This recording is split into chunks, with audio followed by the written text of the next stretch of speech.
The end of the year is nigh.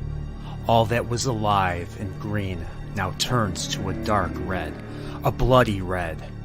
A red that activates our fear, making us all crazy. To properly channel this fear, we release it through the consumption of horror media.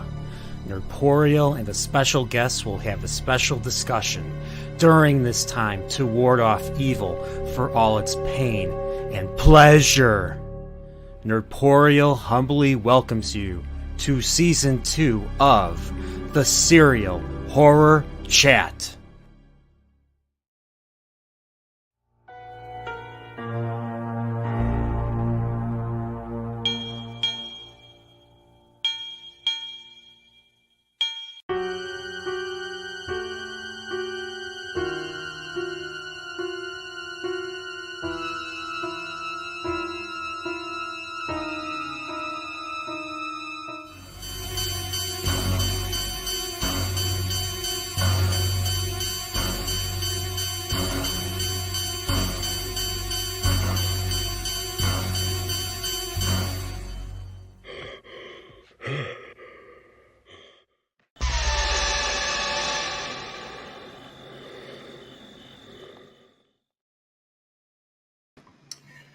What's up, everybody? Welcome to another Serial Horror Chat. And with me on his very first viewing of this classic 1978 film, Halloween, we have the one, the only, the Golden Age Geek, straight from the UK. What's going on, sir? Thanks for joining me. Hello. I'm always amazed by those intros. Absolutely amazing. And that music, man. You sent me right back to that night when I watched the movie. And it gives me shivers. Every time I hear it, every time I hear the little beats, I always look behind me just to make sure that no one's there because I feel extremely unsettled. But I suppose, the movie did a good job at making you feel that way. It did. Like, I was like, when I first saw the movie, I've said this on other streams, but when my dad had the movie, my dad had the VHS, an old VHS. This is like 1980.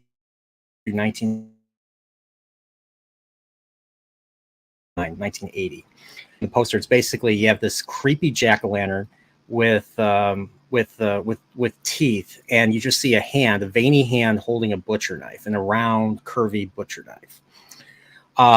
My imagination ran away with me looking at that poster. Like, I thought it was going to be the most gratuitous movie ever. And then I saw the trailer. I finally saw the trailer. I went to a video store. I went to the video store we go to because the VHS was still the thing back then. Let's just say I saw the trailer. I was like, okay, you know what? Maybe this is not as gratuitous as I thought it was, but it still looks good. So I actually went home and put on the movie, and I watched it. I always had to shut the door because my parents didn't like me watching horror movies, so I always did this in secret and all that. So that makes it a lot of fun. And I watched it, and I was tense the whole movie. The whole movie got me tense. And the reason for that was, and they tested this with the audience back then, it was John Carpenter's score that really, set the mood. Yep. And really made the movie, in my opinion. And this was something John Carpenter couldn't afford to hire a composer. So he just did the music himself because his dad was a band leader. So he used 5/4 time to compose, the Halloween thing. So interesting. But, yeah, that's basically how that happened. So, but I have to ask you now. You went on Twitter and you tagged me. It's a good thing you did tag me because I was having a bad day. I was having a bad day that day, and then you tagged me, say I saw Halloween for the first time, and I was just like, oh crap! He's like, what should I talk about in my video? And I just wrote a dissertation for you. I must have wrote like 12, 13, 14 responses to that. So, and then I just had the idea, because you started watching Star Trek. I started doing these streams with you. I figured, let's do a stream. Let's do a serial. I'll do several serial horrors on this Halloween 1978. Yeah, and of course I've known about Michael Myers. I've known about certain pieces of this franchise, but going into the first movie, I really had no clue what to expect. So like, I people are always praising it, and but I just had no clue, and that's probably for the best because I went into it and just creeped out, and oh, I just can't explain that feeling. Yeah, the especially the beginning of the movie when you're in the so the beginning of the movie the was the final thing that they shot. So like the house Yeah, was I heard complete. about It this. was the same house. The house was complete crap. They had to like really do a lot of work on it and do a lot of painting to make it look like it was newer than it was. So like a lot of stuff you don't see was stuff that was still kind of in shambles. So that house was that house has seen better days. So, but just like seeing this, one thing I liked about this, I love the choice of I love how glowy the font is here, Mm, and when the font the title fades when the title and the words fade, they change colors. Like I'll show you right here. So like it starts off like a glowy orange, and then it darkens and it darkens to a like a almost a red, and then vanishes completely. And then as the credits go on, the pumpkin looms closer and closer and closer to you. Like you see this right here, like it just gets closer. yeah. It's in you're in its mouth basically, or you're right by its eye actually, and then it kind of just fades out. So it's just like it's setting that mood right there. Like you're just like, okay, where are we getting into? Like I felt like I was already hook, line, and sold right here. So Well, what you could say about the change of the color of the font from orange to red, perhaps Michael seeing red literally. yeah, that's a good point. I mean, the question is, what does he see? One Yeah, thing I love about his character in this is that he's not really a character. He's just as yeah, John Carpenter puts it, he is a force of nature. He has more in common with the shark from Jaws than he has with like a serial killer. yeah. He's more of an idea of pure darkness incarnate. You know, more of a, as you say, more of a force of darkness than an actual human. Yeah, and he's just and what's funny is he just especially later in the movie, he appears and then he disappears and then he appears again and then he disappears again. So he has Mm. this little trick where he can do that. But like just this opening shot of this creepy looking house. I mean maybe I think it's creepy because it looks old. It looks like an old house, and then it looks it looks like it's got the glowy eyes, right? Especially right here in this especially in this bedroom scene right here. That's Judith Myers' bedroom, because we know that. Because the first thing that happens, the this unseen assailant is walking towards the house, and just like, and you could tell it's a point of view shot, obviously, of the bad guy, because of the whole. I mean, the camera person was wearing a steady cam, and so they were like they were just this was like the one thing that they were trying to do, and they were trying to do this all in one shot.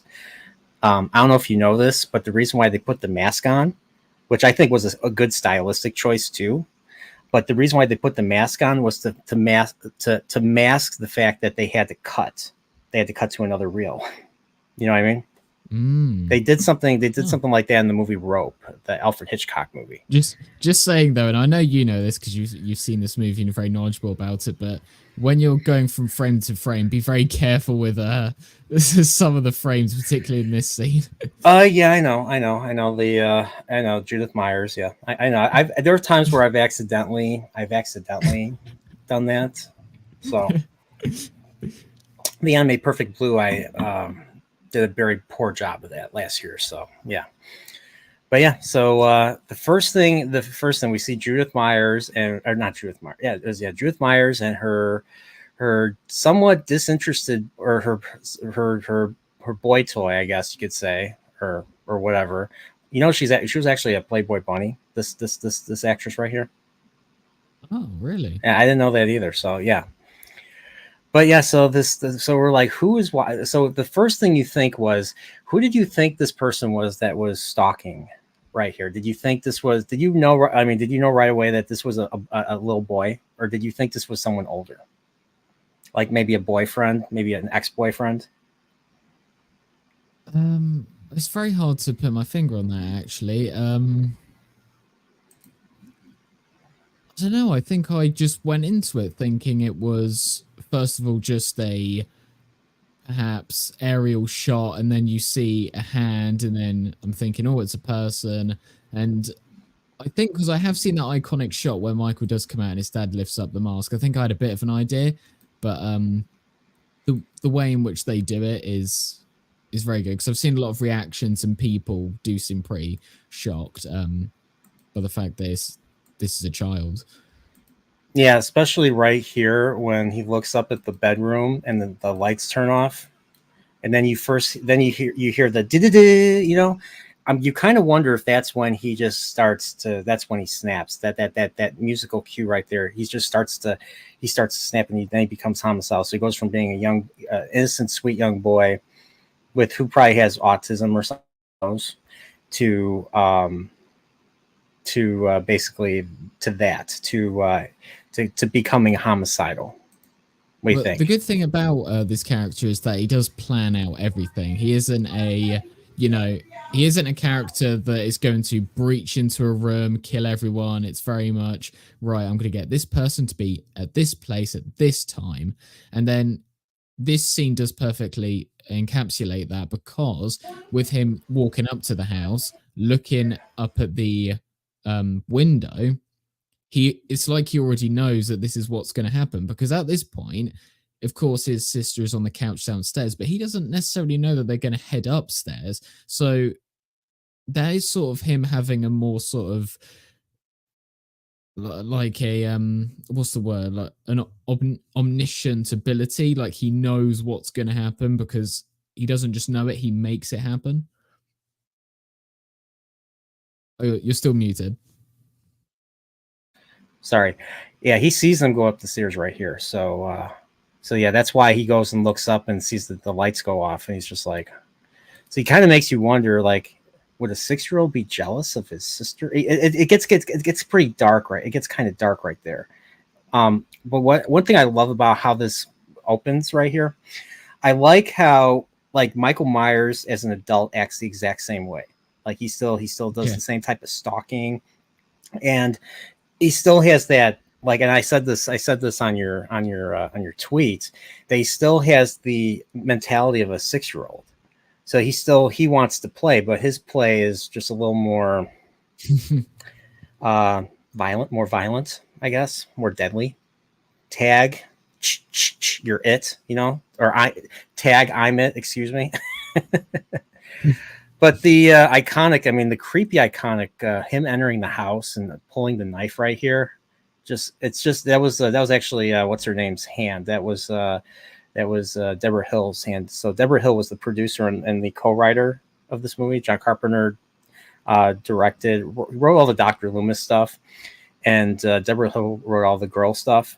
So you hear like totally all the time that came from Deborah Hill. And the Haddonfield was based off of city in New Jersey. There is no Haddonfield, Illinois. I know because I live in Illinois. There's no Haddonfield, Illinois. There's no Smith's Grove. There's no Smith's Grove. Excuse me. Sorry. There's no Smith's Grove, Illinois, where Dr. Loomis and the sanitarium is. So when Loomis is here at the this is supposed to be Illinois. This is supposed to be Illinois, right? Does this look like Illinois to you? This does not. I mean, Illinois is all plains and corn and all that. This is This is obviously California. Like Yeah. you have the mounds right. There's no freaking mounds like this in Illinois. Illinois is a lot greener than this. So, but yeah, this is him going from one part of Illinois to another part of Illinois, going from like probably Southwest Illinois to like maybe Northwest Illinois or something. So, because I mean, let's just face it, like when it comes to when it comes to good horror, everybody feels they need to set it in the Midwest because of that family friendly, you know, innocent setting that makes everybody, you know, go crazy and all that. Mm. But yeah, that's I mean, that's just something I kind of thought of right here. So, but going back, so yeah, he goes into the house, and of course, he sees the boyfriend leave. The boyfriend leaves. He has no idea what's going on here. One thing I would point out though, and this is something which, because whenever I watch a movie, I always look at other people's reviews and reactions, what they got, because I always assume that someone else may know something that I don't, or they may interpret something that, I completely miss. And with Yeah, this scene, when the boyfriend leaves, Michael doesn't look to the left towards the door to check it if the guy is out of the area, or perhaps to make sure that he doesn't come back to fetch some keys that he forgot. He is literally drawn to his target, and nothing else is going to sway him off of that. yeah. So so right here, this is where you start to hear like the grandfather clock going off, and going up the stairs. Every time someone lurks up the stairs, I don't know, I get unsettled. Do you get unsettled? I get unsettled. I don't know what it is. Maybe it's a I don't know if it's a rooted psychological thing, like especially from a point of view like this and all that. It's just, it's just, I don't know. What do you I think? think it's also, I mean, it doesn't necessarily creep me out, but I think what would, especially, is like a creaking stairs. Like, I'm sure plenty of people have had it, perhaps when they're children and they get punished or something, and then they hear people coming up the stairs, perhaps a parent, and they think, "Oh no, this is it." So perhaps it's that sort of a flashback in a way of, "Oh no, something's coming." Although this is Michael is he's going to give you a far worse punishment. Yep. And here's where they have to do the cut. Right about here. There you go. I It's really did think subtle. there was something. I did think when I was watching that, I did think there was something a little bit off, because I've never like worn one of those masks, but it seems like it goes on a bit too easily. Like it sort of like sticks Yes. itself to his Yes. face. Hmm. Yeah, Yeah. And then of course we get to the but murder. it was genius. I agree. I agree. And just once again, this movie's such a slow burn. Like you're just, I mean, you're just Yes. like, oh, when's it going to happen? When's it going to happen? And well, it happens, and he kills his sister. I'm not going to even bother showing that. We got this. What's funny is I don't know if you noticed, but like He you looks see, towards his he's hand. looking Yeah. at his hand as he's stabbing her. So Mm. you're just like, okay, I guess he's like, oh, I'm really doing this. I'm really doing this. I am evil now. And then he tries. I don't know if this was him trying to escape or trying to sneak out, but the parents just happen to be come home from there, whatever they're doing at the very same time he comes out, and we get this nice little shot, going out, and we hear Michael, and we find out it's a young boy. It's a young boy. Young boy killed his sister. Such a shame. Such a shame. Could have been he could have been the president. He could have been the next astronaut. Oh well. So, Yeah. but yeah, so 1963. What can a kid do? Well, what do you got to do? You got to age him up. So what we do? Let's do a time skip. Let's do 15 years. Heck, if you were even an infant in the year, the year that the event takes place, you'd almost be adult height anyway. So, if you're 6 years old, you're 21. So yeah, so this is truly, I think, where the story really begins. And we meet our hero. We meet our hero, Dr. Loomis. So what do you think of Dr. Loomis? He's just like, oh, this guy is evil. He's just like a prophet of doom. Yeah. And he almost takes on the role of like a detective in this. But also, one thing that I did notice, and one thing that again works so well, is the juxtaposition between him being a psychiatrist, or is he a psychiatrist? Is that the word I should use? Yes. But he's a psychiatrist that when you look at that on a piece of paper, that role, you have to look at logic. You view emotions as a string of logic, and how can we change this person? How can we look at them and understand? But all of the things that he says leads more into the supernatural, things that can't exactly be explained. So it's sort of the little bit of difference there between his two professions, his two objectives. Yeah, he literally is like, I am at the point now where I never want him to get out. And so he makes that they're supposed to be taking him to court to appear in front of a judge. And so they're going to the sanitarium to pick him up, and she's supposed to give him some medication. He recommended Thorazine. So that's another thing. Psychiatrists, unlike a psychologist, psychiatrists can prescribe medication to you. So he can actually do that. And here's a fun thing.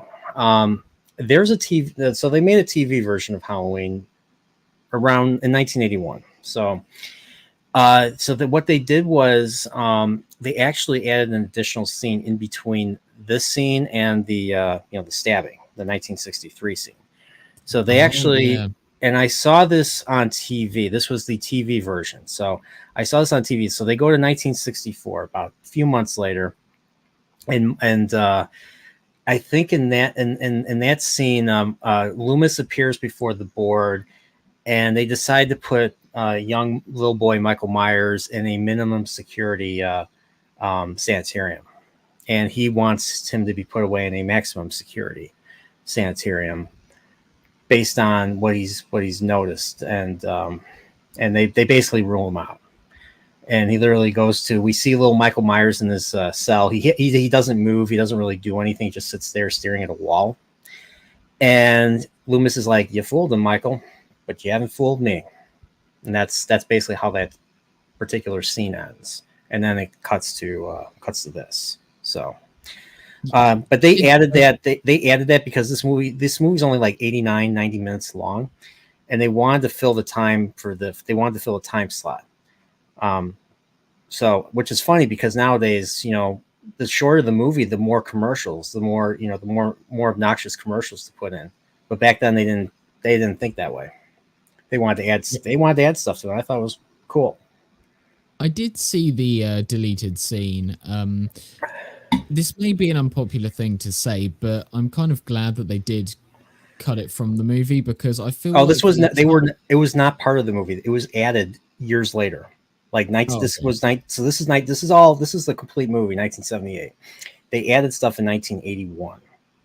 So like Jamie Lee Curtis had to wear a towel over her head because she had short hair at that point. I think she was wearing a wig in Halloween 2, but they were doing the stuff that they were doing for Halloween 2. They did that year. So it's a weird thing. That's why they're never really part of the Blu-rays, or they're part of the home video. Okay, well, I was curious. It's not because it's actually not a deleted scene. There's something added later. Okay, so I'll rephrase it. I'll say that I'm glad that it wasn't in the version that I saw, because, as I said, it may be an unpopular thing to say, but I feel like the child actor does put a little bit of emotion into when we see the face, as if he's kind of struggling with himself, or there's not necessarily remorse, but a bit of shock at what he's done.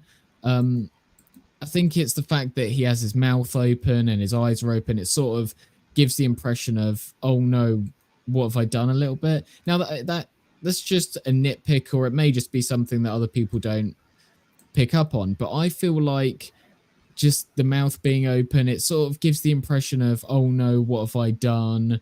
And that doesn't really fit, I think, with the character. Yeah, the kid here. So the reason why the kid made that face was because the way the guy ripped off his mask, it literally hurt him. Like he went like, as years later, he's just like, the reason why I made that face was because the way it felt when he snapped it off of me, it hurt quite a bit, and you could tell right there. So, but yeah, I kind of agree right there. So what's funny is what's funny is I feel this still works right here, because he seems it just gives him that innocence, right? It makes giving him that sense of innocence makes it even more messed up, in my opinion. Especially when you see the rest of the movie. But I think they think they did use a different kid in the added footage, because this was 3 years later. You know, kids grow up and stuff. Yeah. I think that kid was had a little bit more of a blank face. He was just, all he did was just stare out of the window. He didn't really move much or anything. Still looked like a little kid though, but he didn't. I don't think he emoted. He didn't look menacing, but he didn't emote either, which is, I think, was the point. So, oh well. As I say, it's just it's a thing that everyone has a different perspective on. It's just, Yeah. to me, it just came off like that. But in this scene, it doesn't really bother me that much. Yeah, I agree. So we get this nice little shot right here, and then here's Loomis. So this nurse obviously likes to smoke quite a bit. So she's smoking, and she has a particular matchbook right here that he notices, which helps him with his detective work that he does and everything, especially in that scene where he's on the phone on the highway.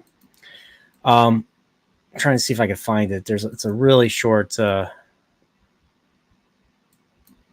very short thing. Oh well, never mind. It's a red matchbook. So we get this, and then we get this nice little. I like how we barely see it. One thing I like about the lighting here is you can barely see stuff going on, but it's still, even though you can barely see it, it doesn't bother me nearly as much as, like, let's say a modern TV show where you want to see what's going on. Whereas here the not seeing much makes you more creeped out. You're like, okay, what's lurking in the darkness? What's gonna jump out and attack? And I think so also what it is that the darkness hides how many people there are there. So yeah, for all you know, you could see, when there is a little bit of light, you could see 5 of them, but the darkness around it doesn't mean that there's not any more people there. So for all you know, you could be stepping into a field of 50, 60 people. Yeah. So we got so Loomis gets out of the car to go call somebody while that's going on. And then we get this right here. We get this, and we get that nice little sound effect, like that. And that's our first. That's obviously Nick Castle, by the way. So that's he wears the mask in this movie. He does all the walking shots of Michael Myers. He doesn't do like the breaking of the the doors and all that. That was Tommy Lee Wallace, who was the production designer. So he knew where all the weaknesses were. So he knew exactly where to punch through in order to get to Laurie. So he wore the mask. A lot of people wore the Michael Myers mask in this movie. So he obviously Nick Castle right here, Tommy Lee Wallace, the production designer. I think John Carpenter himself has worn the mask a few times, and I think even Deborah Hill wore it in like some far off shots and everything. So I'm not sure who carries Annie into the house. I'm not sure which person. I'm not sure who wore the mask for that particular one, but now you know. So this is the first time we see Michael Myers attack someone. He attacks the nurse, and let's just say she gets scared of him because he has a wrench. I don't know if you noticed, but like, you know how he breaks the window? Mm. He has a wrench in his hand. Like, he has a wrench in his sleeve, and so the actor was able to just smash the window like that.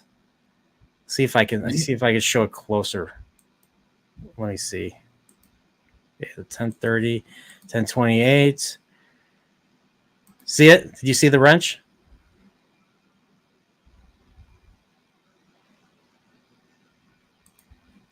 Try it again.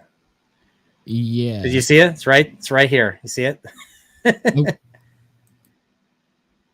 That's how they did it. Yeah, not gonna lie, I did think that he just. But is it like in universe? Is it supposed to be that he just broke it with his hand? In universe, he broke it with his hand. See, so what's funny is it was Dempsey that pointed this out to me. I didn't know this for years. No matter how many times I watched it, I never noticed the wrench. I never noticed it. By the way, what's up, K2J Extreme? What's up? Cheers. So so this scares her enough to get out of the car with the keys in the ignition, and then all of a sudden, despite the fact that he's been in the sanitarium since he was 6 years old, he knows how to drive. And he just drives off like he drives off like he knew how to drive the entire time. Makes you think maybe there's a conspiracy going on. Maybe there's a death cult in the hospital that taught him how to drive. Oh wait, sorry, that's the plot of Halloween 6. I did see I'll do better.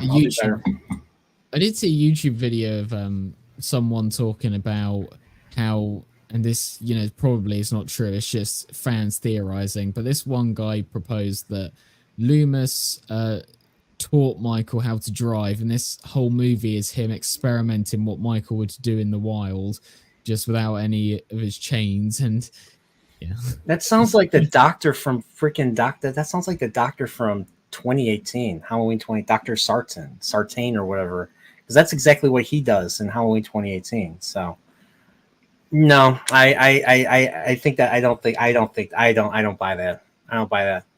Dr. Loomis is a good guy. I think it's yeah, I think Dr. Loomis is a good guy, and he wants Myers. I genuinely think that he wants Myers locked up. Spent 8 years trying to reach him. They spent another 7 trying to keep him locked up, because what was living behind that boy's eyes is purely and simply evil. Yeah, I know that. I know that whole monologue by heart. Like I love it. I love that. I love that part of the movie. But yeah, so and you know, one thing that he does say here, right here, that he's gone from here. The evil is gone. The way he yells and screams, the way Donald Pleasance projects his voice in this movie is so memorable. Like every part, his entire performance is totally memorable. Like all of his dialogue, and he got paid $20,000 for a week's work. He did all this in a week. All these things he did in a week. Originally, they had Christopher Lee in mind as this character, right?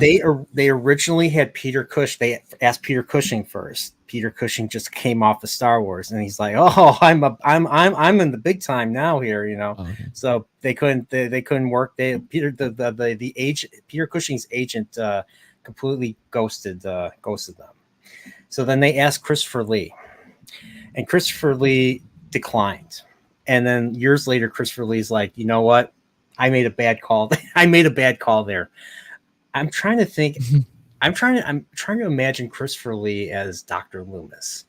Like, the thing is, as much as cool as that would be, I think Donald Pleasance is better because he's not as big of he's a smaller guy. Christopher Lee's like 6'5".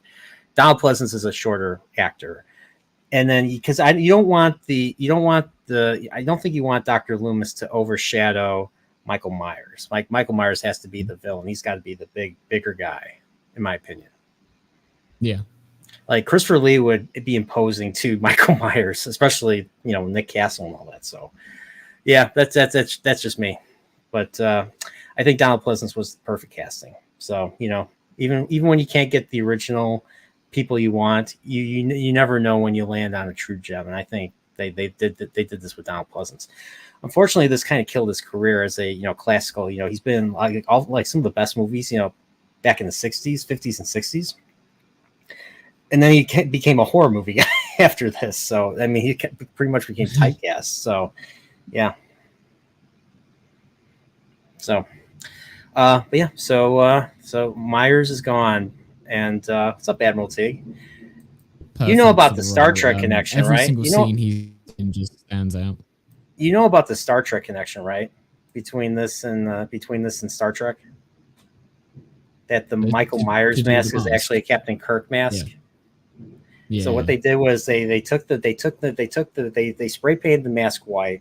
I think they cut the eyes wider, and they got rid of the I think they got rid of the eyebrows and everything to make it more ghoulish and all that. So but yeah, that's what they did. That's the connection. And then you know what's funny?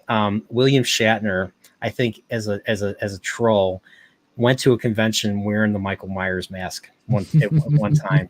So, and that's something Shatner would definitely do. So, Yeah. but yeah, so look at this Illinois town. Doesn't this look so much like Illinois right here? So right now, Lori is so the Strode family. You see the little logo right there. Strode family owns a realty company, and her father wants her to drop off the keys to the Myers house. So it's been 15 years. All the kids think it's a haunted house now, and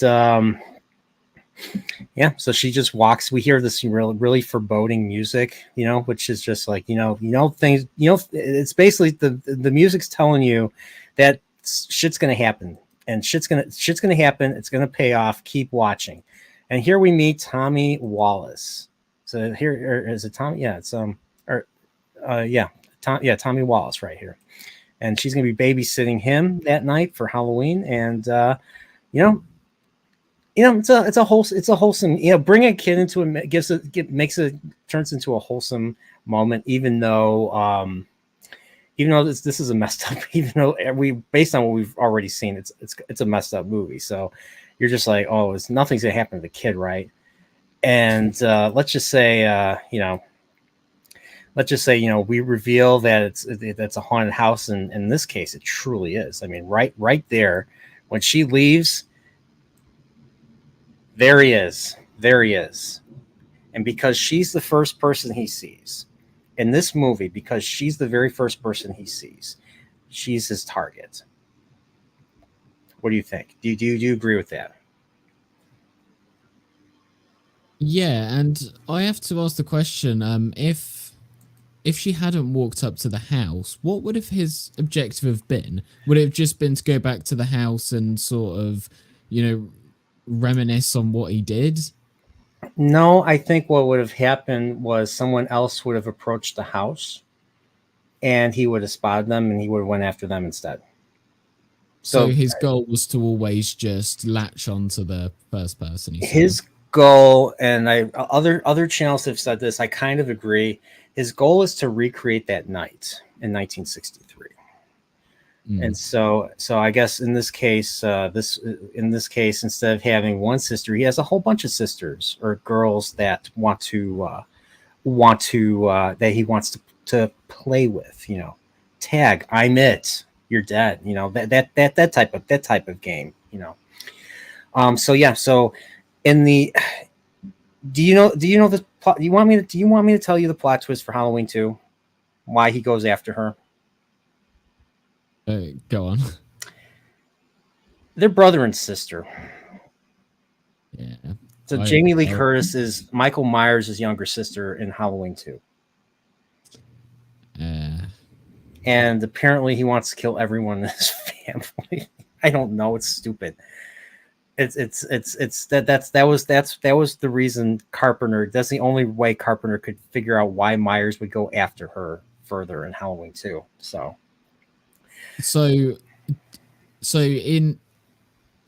from the lore established in Halloween 2, at this point in Halloween 1, does he already know that she is his sister? In the additional scenes that we talked about earlier that they made to kind of further connect to Halloween 2, and because it was a TV, to fill the TV time slot. Yeah, I mean, yeah, because there's a scene where he goes into Myers' room and it says he writes down on his wall "sister" in blood. So when I first saw it, I thought he was talking about Judith, just going and taking Judith's headstone and all that. No, he was talking about her, but that was added, to kind of correlate with Halloween 2. Like I said, that scene doesn't exist in here because it was never a thing. She was never when the movie first came out, she was not the sister.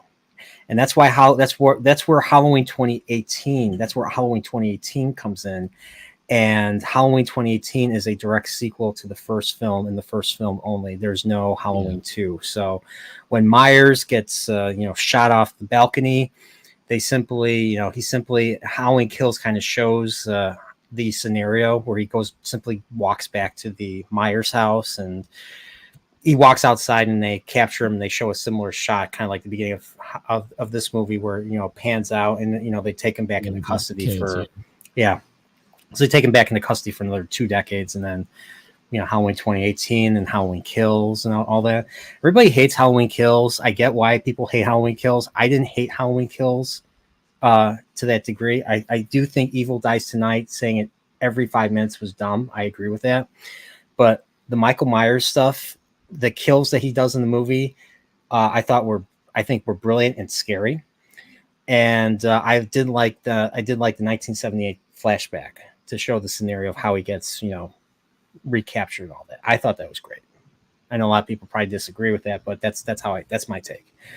And Halloween Ends completely destroyed it for me. So, and that's why I might get rid of Halloween 2018, Halloween Kills. It's such a shame because, I mean, they started off so good. Like I got so into them. So was it just Halloween Ends was just a bad movie, or did it provide any information that lessened the other two? It didn't lessen the others two. It was just disconnected. It was just like it's like it was a missed opportunity. It was like the Michael Myers is still at large, but instead of focusing on Michael Myers and hunting for him, they focus on this new character that didn't exist in those first 2 movies, and then he becomes the new Michael Myers. Like it's like a passing of a torch somehow. He goes into the sewer, touches Myers' hand because that's where Myers was hanging out for a couple years, and then he becomes Michael Myers. And then they kill him, and then Michael Myers and Laurie have their final fight because, oh yeah, we have to have our final fight with them, and then she kills him again, and that's it. I was just like, I was bored and disappointed. I was like, what is going on here? Like, and I don't even want to get into it. I don't want to get into Halloween Ends. We'll talk about this one. If you ever decide to watch it, don't listen to me. Don't listen to my opinions. Maybe you might like it. You might like it. I don't know. But going back to this movie, this movie is a classic. This movie never gets old. And Gomer Kyle, what's up? Haven't seen you in a while. Halloween 2 is better than any of the DGG, David Gordon Green movies, but I do like 18 and Kills. Yeah, I agree with that. David Gordon Green is, you know what he directed? You know what he directed recently? He directed the latest Exorcist. Are you familiar with the latest Exorcist? Believer? No. Yeah, you haven't. So the Exorcist, they came out with another movie called The Exorcist Believer, and they brought back the original actress that plays the mother in the first Exorcist film.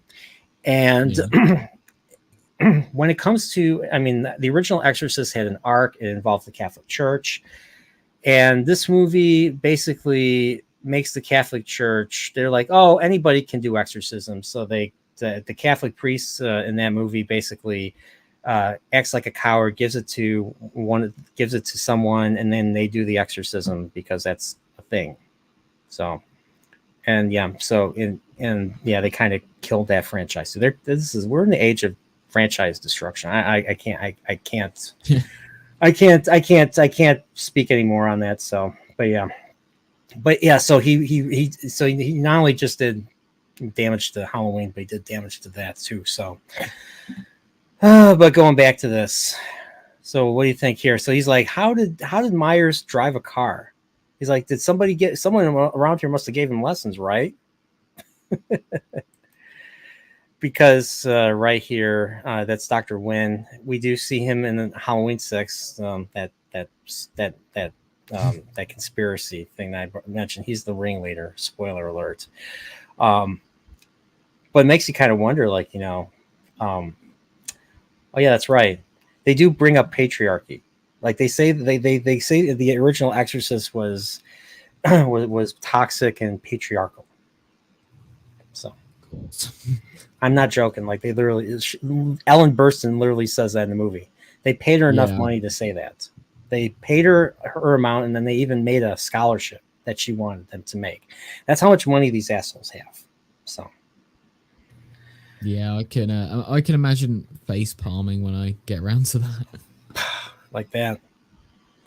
Yeah, my favorite GIF to use recently has been the Picard facepalm GIF. It's such a good one. That's what I use on all my chilporials. That's like every time like I show like what's going to happen, what we're going to be talking about, then it ends with Picard, his Picard's facepalm. You know, my way of making fun of myself and all that. So, but yeah, so yeah, this scene. I mean, yeah, Dr. Loomis is not happy, obviously. So it's a scene before this where he leaves, but he was inside the sanitarium. He was looking over Myers' room and where it says sister. That's where that scene would have happened right before this right here. So, um, but yeah, so this is still Illinois and all that. By the way, I need to show you something. Remember, this is Haddonfield, Illinois. One thing that Illinois does not have. Look at what's in the background here. Illinois does not have palm trees. So this is clearly California. This is clearly California. So, and I think they forgot about it. And you know what? It's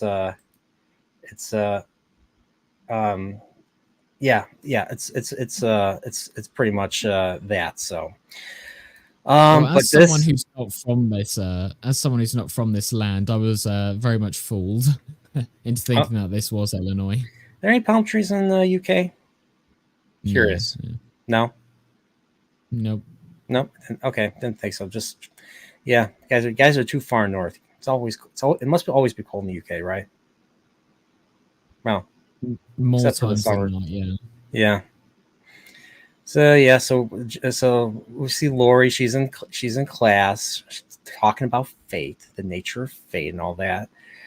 And then she notices a guy in a mask watching her from his car, from right there. And that's where the music kicks in.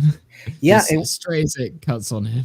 And you know what's funny is when I saw the VHS version, this was unclear. You couldn't see clearly the him in the mask and all that. Like I just saw the car. So I'm like, what is she looking at first? But now you can clearly see, you know, his shape right there. You know, the shape, get it? So yeah, we get that, and then she's just like, you know, she's like, okay, this is where she notices someone's, you know, stalking her. And then throughout the rest of the movie, she's really uneasy about that. So he's gone. She turns around, he's gone. Let me see if I can find that. So he's gone right away. So he has this tendency to appear and disappear. Turn around, he's there. Turn around again, or the camera moves away, he's gone. I don't know if you noticed that quite a bit. That happens quite a bit in this movie. And the one scene where it works very well is I don't know what's her name? Is her name Annie? Is that the Yeah, that's her. And when she's in the house and she's on the phone and she's walking back and forth, they don't do like in the scene with the Laurie in the classroom. They have the camera cutting from outside the window to inside the class, so that it makes it easier for them to just not have Michael in the next frame.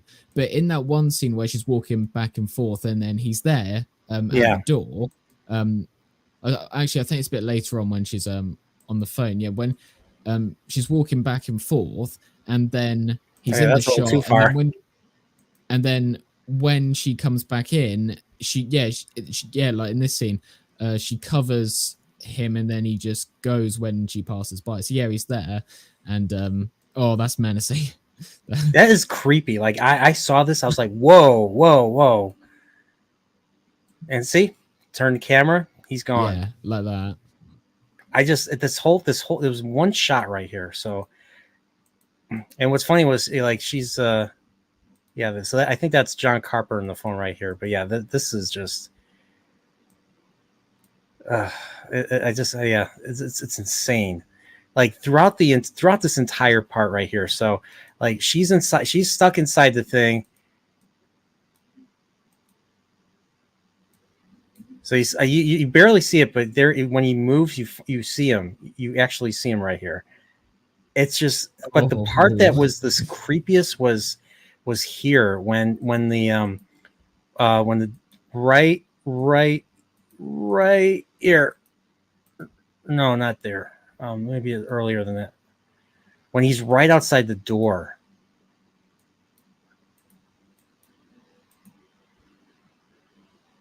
Right. Let me see. I'll get this. No, not quite. I do know what you're talking Right here. about. Right Yeah, there here. we go. There. This. I nearly pissed myself when I saw it, and you hear the doo doo doo.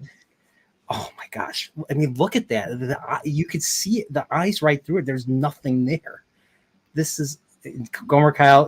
This is my favorite horror of all time. I agree. Look at this.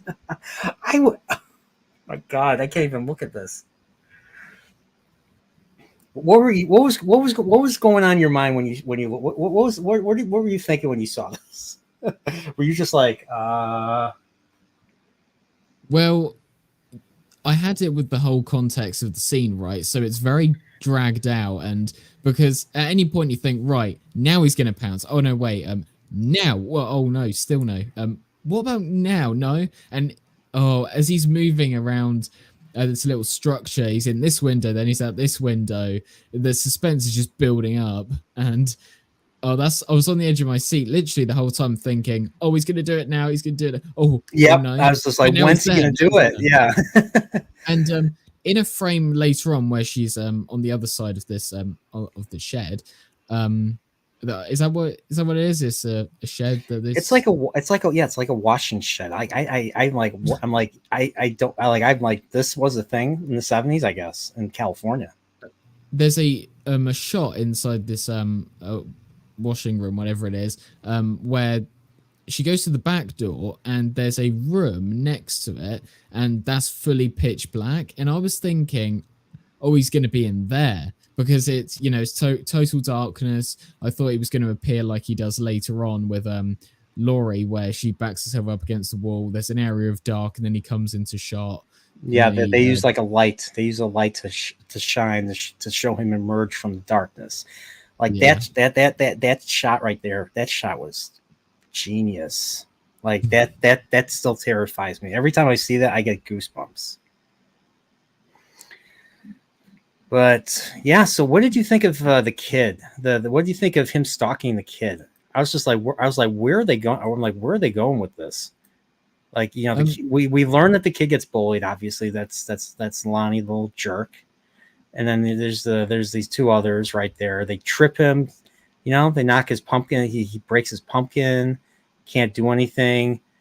And all of a sudden, like Myers is there. He just grabs poor little Lonnie right there, right there, and you're just like, oh, what's happening here? that kid doesn't realize how lucky he is. Like, he's the only person who's come into physical contact with Myers in this movie, and he's been let free. I would say when I was watching this, I just made the connection of perhaps Michael got bullied. That's why he has all this anger built up, and that's why he grabbed onto this kid. Because initially, I thought he's grabbing this kid to trying to identify him, trying to make sure he is Tommy. But then I thought, well, he's been watching from the fence, so he knows who Tommy is. So perhaps this is him grabbing onto the bully. Like, if I was the same age as you, I would have done something about this now because I've been bullied, and that. But That's I an don't know. interesting. Would you share the same That's an interesting take. Now you think about it, that's an interesting take. Do I think Myers was bullied as a kid? Well, Myers was only 6. So I think Tommy here is like 10 or 11. But I mean, 6-year-olds, and I don't think bullying was much of a. I think it's just he sees the aggression and he's like, hey, I want to play too. You know what? I want to play too, and I'm gonna be even more aggressive or something. I don't know. It's hard to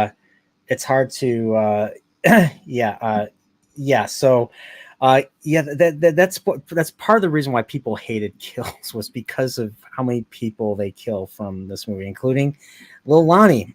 So little Lonnie, that whole 1978 flashback sequence, they actually got a kid they actually hired a new kid to play Lonnie, and Lonnie sees Myers again with the mask, and he just freaks out. He freaks the hell out. He curls into a ball and all that in Halloween Kills. And then as an adult, we see him as an adult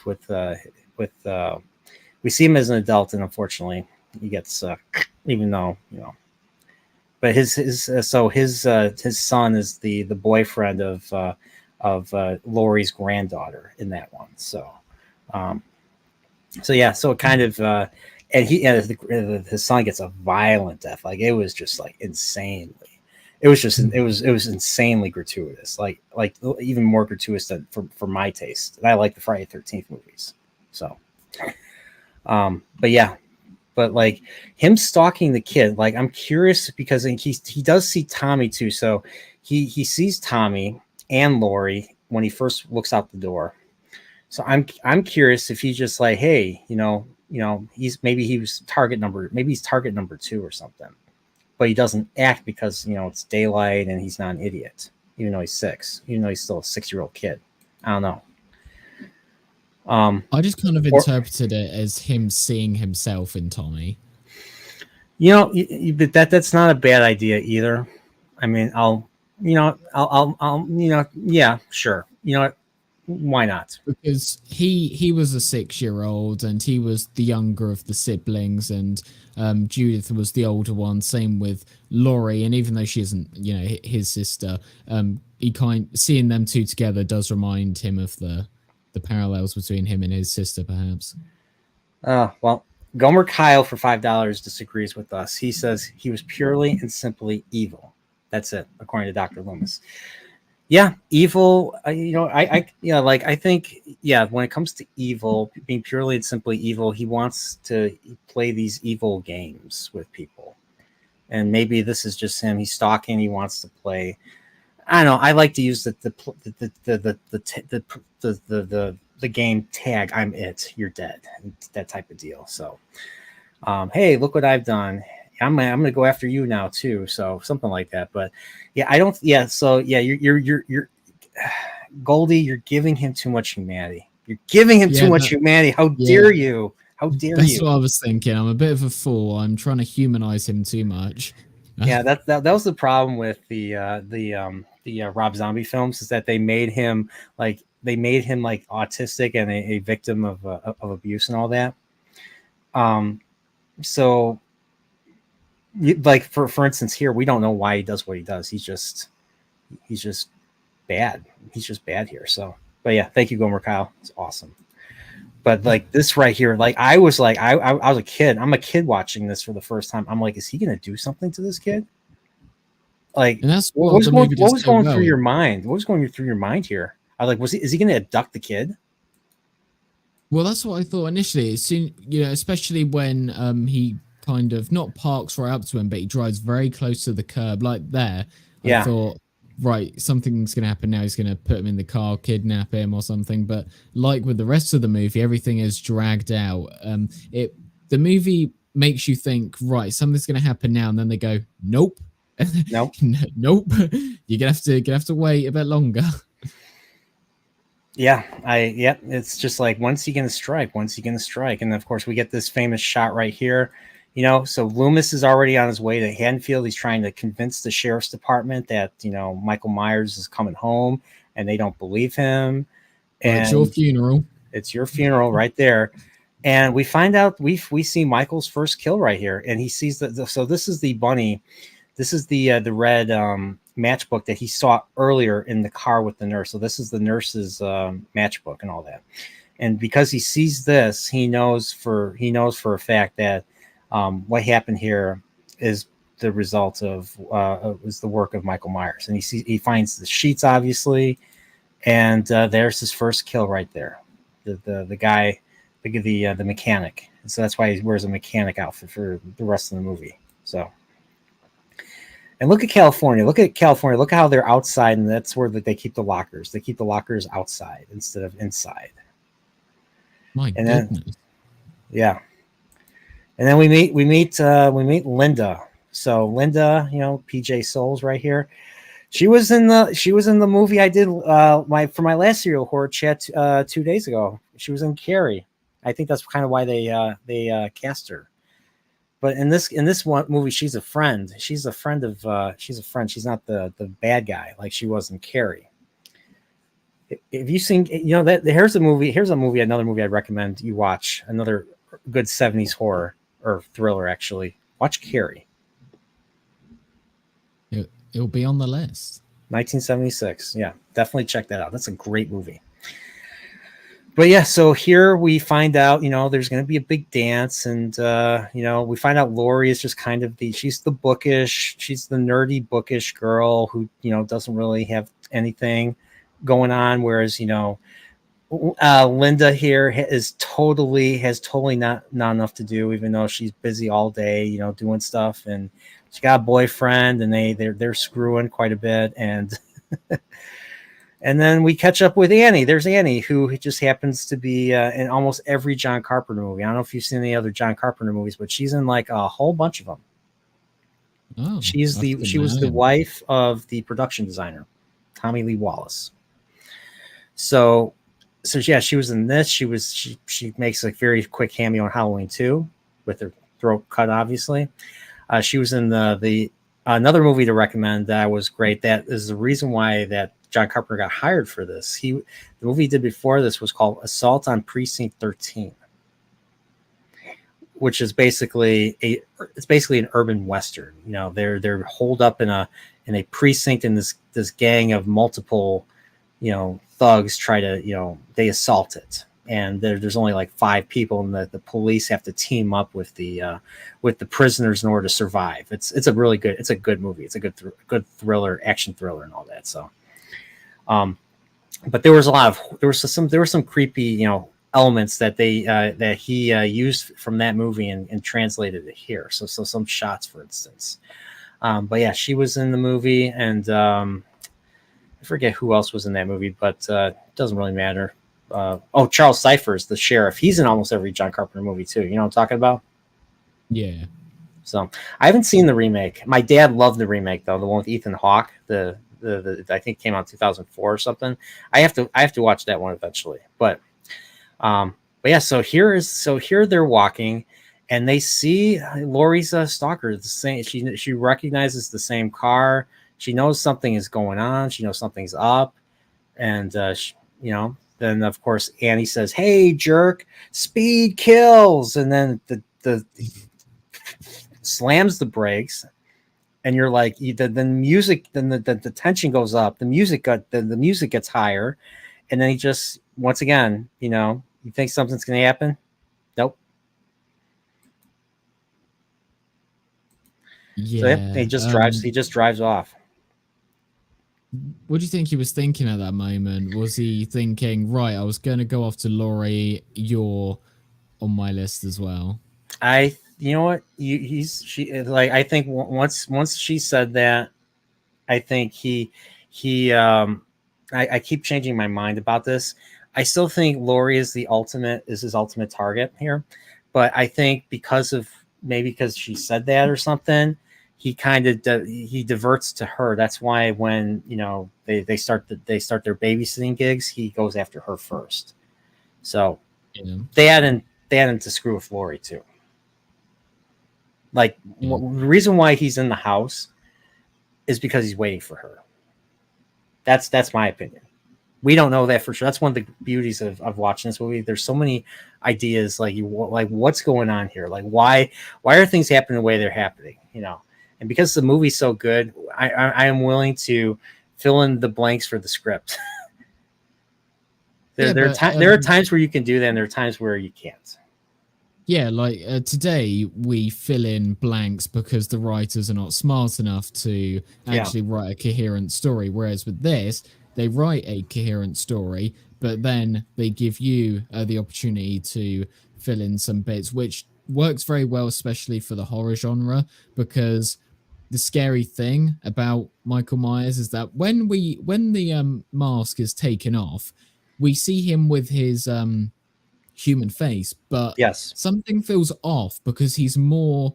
It's kind of like with Batman and Bruce Wayne. It's like Bruce Wayne is the disguise, but Batman is who he actually is. So when the mask comes off, you're thinking, right, this doesn't look right. And then when the mask goes back on, you go, now that's the Michael Myers that I know. It's sort of like he's becoming one with the image he's trying to present. And the scary thing, of course, is that we don't see his face for most of the movie. So you're in a way trying to picture what's under there, and what you kind of picture is worse than whatever they can give to you. And you don't really see his, other than this movie, you don't really see his face after this. But Like in the I rest of the hear though movies. that I hear that because in this movie, whenever you see the mask, the eyes are blacked out. I hear in Halloween 2 onwards they show the eyes. Yeah, and I don't like that. I hate that. Mm. I think they think that that was a bad idea. I mean, you do see eyes briefly when in the closet, the closet sequence, but that's it. That's because the lights turn on. But because of the way they do the lighting here is done so well, to the point, like, you know, that you don't see the eyes. Like all you see is a void, and that's what I want. Or if you're gonna show, or if you're gonna show something, show it to the way like the 2018 Halloween poster was, where you see something but you can't barely see it. It's completely shrouded in the void. So whatever humanity was there is practically almost all gone. So, but yeah, right here, this part creeped me the hell out. And you hear the music Yes. again, and there he is. There he is. He's just standing there. So who knows where the car is, but he's just standing there waiting for them. And then just she sees him, and then he walks into the bushes, and then she's like, "Hey, Annie, look." He's like, she's like, what are you talking about? There's someone behind the bush. Oh, really? Oh, it was the guy that you talked to, the guy you yelled at. Oh, subtle, isn't he? And she just tries to go up to him, you know. And here you see some, I forget where, but you see smoke. You see smoke in one of the shots here, and that's basically John Carpenter smoking while he's while he's shooting, because back then smoking was good for you. So. And of course, this is another case of where, you know, Myers is there, or the shape is there, and then he's not there. Like, I'm trying to think. I'm trying to wrap my head around this right here. Did he go in the bushes, like, the Homer Simpson meme where Homer, emerges from the bush? Do you think that's what happened? I Um, think that's what happened. I like to just stick with the whole he can disappear at will thing. So I don't know. I don't really picture him being anywhere.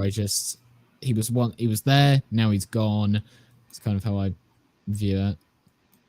But throughout the movie, he gets increasingly closer to Laurie. So Yeah. it starts with him outside, inside of the house. Then he's outside the school, and then he's behind the bush, and Mm-hmm. then later on he's just outside the window, and yeah.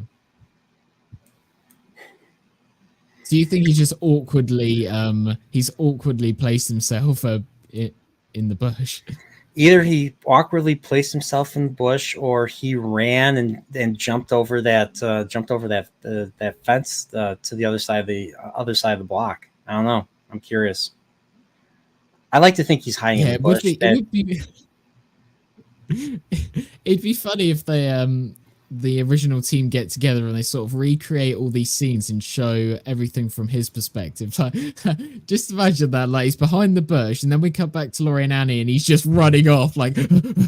Yeah, what's funny is they would do that. So yeah, so we got a nice little jump scare here. I don't know. I actually jumped out of my seat when this first happened. So she's looking back to see where where Myers is, or where the shape is, and then poof! It's not even really a jump scare, but you hear her scream. She bumps in. It's just like you didn't notice him before, and then you see, you get this nice close up of the sheriff right here. There's Sheriff Brackett. And yeah, he was in. They brought him back for Halloween Kills, but they didn't really give him any role. It was just, it was a, like, for a character, like for a major character like him, who they do kill off in Halloween Kills, because why not? It's called Halloween Kills for a reason. But they didn't really give him. They didn't give him like. They didn't even give him a good scene. They didn't give him anything. Like, he was just there. I'm just like.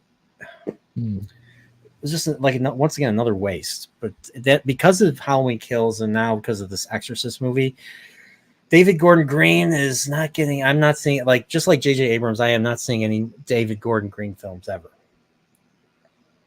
Yeah.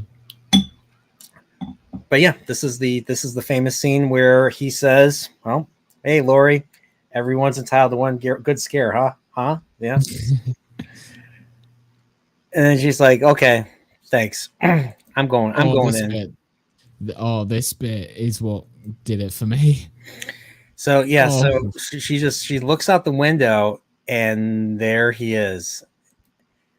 So what do you think is going on here? So do you think this is in her head, or do you think he's actually there because she doesn't turn back?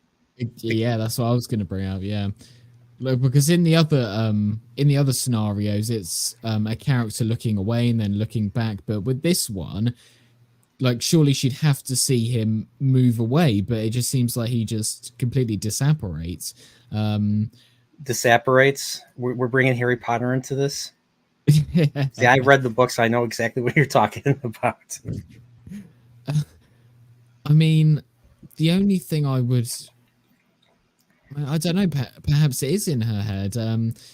Again, it's kind of like it'll be different for each viewer because, like I mentioned before, you like with the bushes, or did he jump over a fence, or did he just disappear? It's whatever you have in your head of how he actually gets around, which Mm-hmm. actually explains this scene.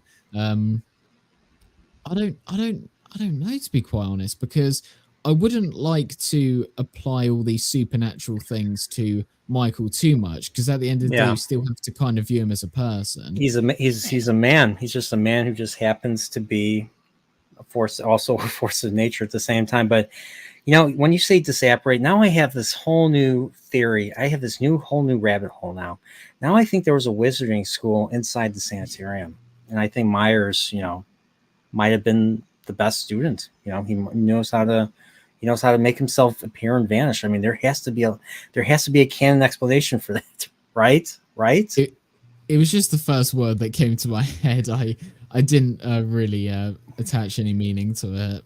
Yeah, I know you. I Yeah. know you didn't. I'm just being an ass right now. So, but hey, you know, hey, nowadays everybody brings Harry Potter and everything. So why not bring the Wizarding School of Smith's Grove Sanitarium? Okay, Is that a going back. reference to one of the future films and what they do, What the like with the cult and all that? No, not really. I mean, the cult basically. So it's established in Halloween 2 that Myers is driven by this dark ritual known as Samhain that the old druids used to do for back in the day. I don't even remember exactly, and that's why he goes after and kills a whole bunch of people. I'm not exactly sure why, but that's and they kind of follow that up in Halloween 6. So he has like that. He has that mark on his arm, and he's controlled by this cult. And Is the theme from this movie carried over into the second one? uh, well, what theme is that? Just Well, like the main, like ding ding ding ding ding ding ding ding ding ding. oh yeah, yeah. It's yeah. So yeah, the theme, the Halloween 2 begins very similar. Halloween 2 has a cold open this time. It begins where it begins when Laurie just kills Michael for the second time out of the closet. So the first thing she does is in Halloween 2 she knocks on the door. So I think they maybe they use the same take or they use a different take. She knocks on the door, tells the kids to go call the police, and then Myers gets back up kind of like Data and all that, like a robot. And then just tries to strangle her, and then Yeah. Loomis comes up and shoots him, and they changed the sound effect of the gun. So the gun had the typical 44 Dirty Harry Magnum sound in this movie. In Halloween 2, they changed the sound for the gun. And instead of hearing his breathing like you hear in this movie, they made him completely silent, which in some ways is creepy too, but I think the breathing makes him creepier. I don't know. Mm. And he gets shot out of the window, and they changed the shot of him falling out of the balcony.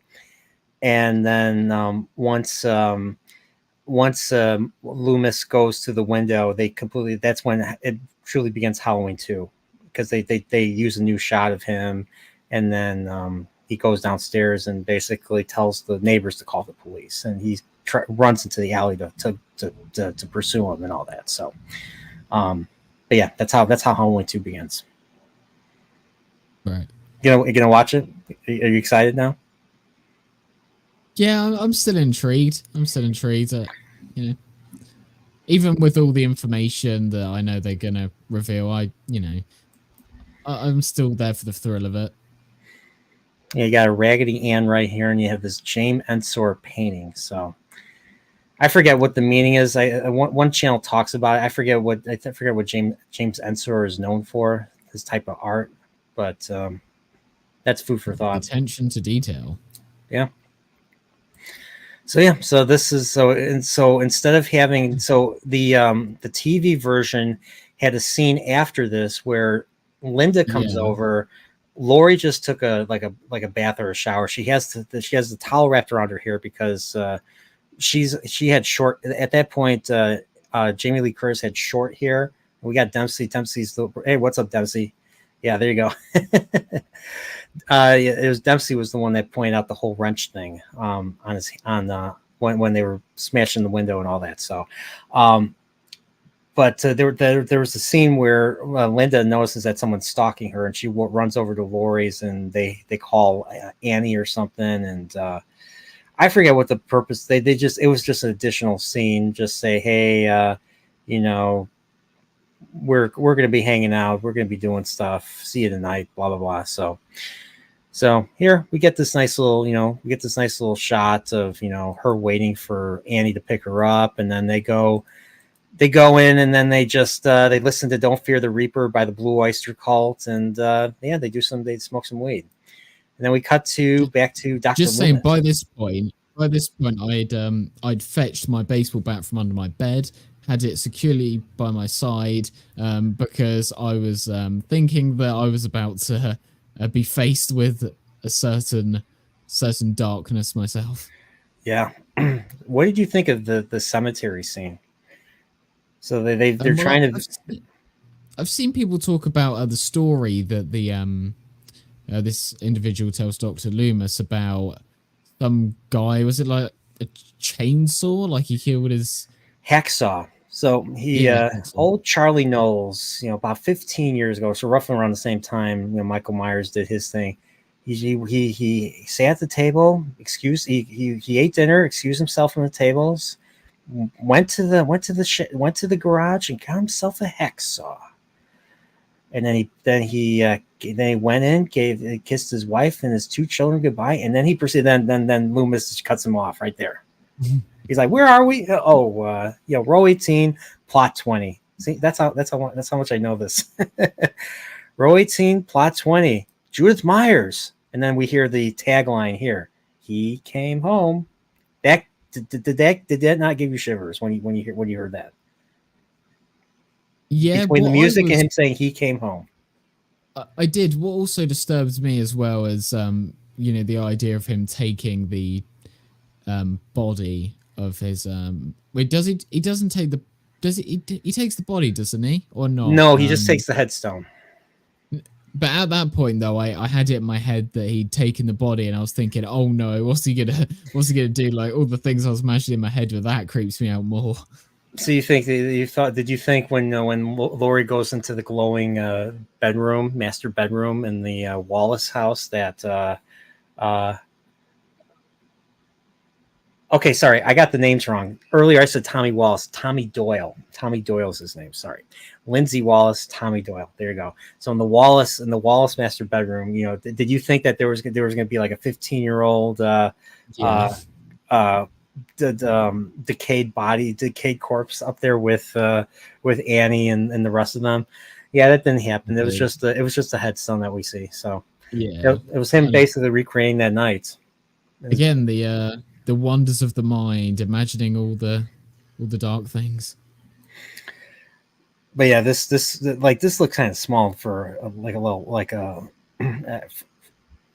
I'm like, why was this dug up? Like I thought he just took the headstone, or no, that's where the headstone was. So it's still in the ground. I always was confused by this image right here. So, what do you think of this part? This nice little, I guess you could say wholesome part, even though this was them being bad teenagers, because smoking the weed back then, smoking the grass. And you see Golden Age Geek right down here. He's smoking the shit right now. Look at all that. Look at all that. But yeah, so she's coughing and coughing and coughing and coughing, and look look who's behind them. Look who just happened to be behind them. Yeah. Oh, he's always lurking. He's always lurking, and they go and there's a robbery going on, and there's the sheriff again. He's like, "Oh, this probably kids. It's probably kids. You blame everything on kids." Well, they didn't take any money. All they took were a rope and a couple of knives and a mask. And I just like they're just playing innocent right here. And he's like, "Aren't you gonna be late? Huh? Aren't you gonna be late?" And he yells too. No good father. And she just drives off. What's funny is the actress she's like in her 30s, and Charles Cypher's in his he's in his 40s, so he's not that much older than her. They were both in Assault on Precinct 13, where they were. I think he gets killed early on. Spoiler alert. And she gets traumatized from the experience in that movie. So if that's when you have to consider in the future. So definitely write that down. Well, So well. well, right after they leave, look who shows up, Dr. Yeah. Loomis. And look who's in the corner right there, knowing that Loomis is there. That's why he hasn't proceeded to try to drive past him yet. So of course Loomis is like, "Hey, I'm Dr. Loomis. I need to talk to you. I need to." He's like, "Okay, give me 10 minutes." And that scene had kind of like a pantomime effect on me, where I was like, "Turn around, turn around, turn around, turn around. No, he's right there, he's right there." Yep. So he just missed him. He just missed him. So right. So this is now it's getting dark, and they're talking about Lori. Who are you going to take to the dance tomorrow? Oh, who do you like? Oh, I'll put in a good word for you. Oh, I like, I'd rather date this Ben Tramer guy. And she's like, "Oh, really? You want to date him?" She's like, "Oh, no, don't tell him. Please don't tell him." He's like, I'm telling him. This And scene kind of establishes a parallel between Michael and Jim Lee Curtis's character, because they're both very they're not very attached to the everyday world. Of course, we know this with Michael, that goes without saying. But Laurie as well isn't really interested in the usual activities of everyone around her. She's very distant. So there's a little bit of poetry there, if you'd like, in the two. So we get that. We get that. And so they're just driving. Myers is still right behind them. He's like driving really close to them. You're just like, let me see if I could get a good shot of the cars really close together as they're driving. Yeah, right there. So you can tell they're being followed. But hey, so now it's nighttime. All of a sudden, just went completely dark. And Myers or the Shape, I'm gonna call him the Shape from now on, is she's his first target. So I guess because she says speed kills, that's why. Yeah, that one line right her end. Excuse me. Yep. So the parents are leaving, and so now we're back at the Myers house. So this time they go there, and what do you think of this part right here? Like they walk in, we actually see the inside for the first time after the fact. So look at this, like it's a complete crap hole, and we find out something disturbing, but we don't see it. So apparently, Michael Myers ate a dog. He ate a dog. Because how else he has to feed off of something. So this kind of establishes that Myers is not human. He's almost like an animal, maybe a demon animal or something. I don't know, but he's definitely not a man. And this one thing that Loomis says repeatedly throughout the movie. He refers to Myers as it. He doesn't refer to Myers as a man. He's like, this is not a man. Like in the car scene between him and his assistant, where he says, I don't want it ever getting out. And she says, can we just call him he, refer to him as a him, and if you'd like. Yeah, Because he he's, literally says, "Don't underestimate it. Don't underestimate it." So yeah, this guy knows, this guy, he's seen the horrors that lie between, through that little boy's face. So what do you think of the jump scare right here? If you consider a jump scare, so he's like, it happened in here. She was sitting here, and he was there, and then he proceeded, and then all of a sudden the one of the beams swings down and hits the mirror, and we find out that Loomis is armed with a gun. Kind of makes you wonder if he was always armed, or if he just got armed for this particular scenario. Of course, I don't think that question can ever truly be answered because we don't know enough about Loomis. But yeah, so I didn't necessarily see it as a jump scare, but to be fair, at this point, I was feeling like I was in a horror I movie did jerk myself. out of my seat when I first when I first watched this. So yeah, and then we get this great monologue right here. I met him 15 years ago. I was told there was nothing left, no conscience, no rudimentary sense of right or wrong, good or evil. I met this 6-year-old child with this blank, pale, emotionless face and the blackest eyes, the devil's eyes. I spent 8 years trying to reach him, and I've spent another 7 trying to keep him locked up. Because what was living behind that boy's eyes was purely and simply, I'll let you answer that one, Evil. evil. The line that for some reason stuck out to me is when he says to the cop, he says, I'm gonna wait for him." I'm thinking, well, what would a confrontation, if Michael was to come back, what would the confrontation between those two look like? The idea is just sitting there waiting. Oh, You know, he does wait. He could just kind of try to hide behind the bush or something. yeah, and then he fools those kids. Get your ass out of there. Yeah, he's like, yeah, because they're daring poor Lonnie's being dared to go in there, and they're like, go in, and he's like, hey Lonnie, get your. It sounds like a creep when he does it. Hey Lonnie, get your ass away from there, and everything. So, and then the kids run away. I thought that was hilarious. But yeah, like yeah, this is a great scene. Like the lighting here, everything about this is it's so compelling. It really tells us what we need to know about Michael Myers and what he's capable of, and just to it's basically Loomis saying, be afraid, be very afraid. So, but yeah, of course we get Tommy and Lori, the more wholesome part of this right here. So we find out back in that day, comics, especially reading, those type of comics was not a thing that parents approved of. So kids used to hide their shit all the time. And the kids picked on him. Be like, oh, the boogeyman's coming. Oh, the boogeyman. And that's when they tripped him and all that. And he asked Lori right here if there's a boogeyman. She's like, no, there's no such thing. And then he's like,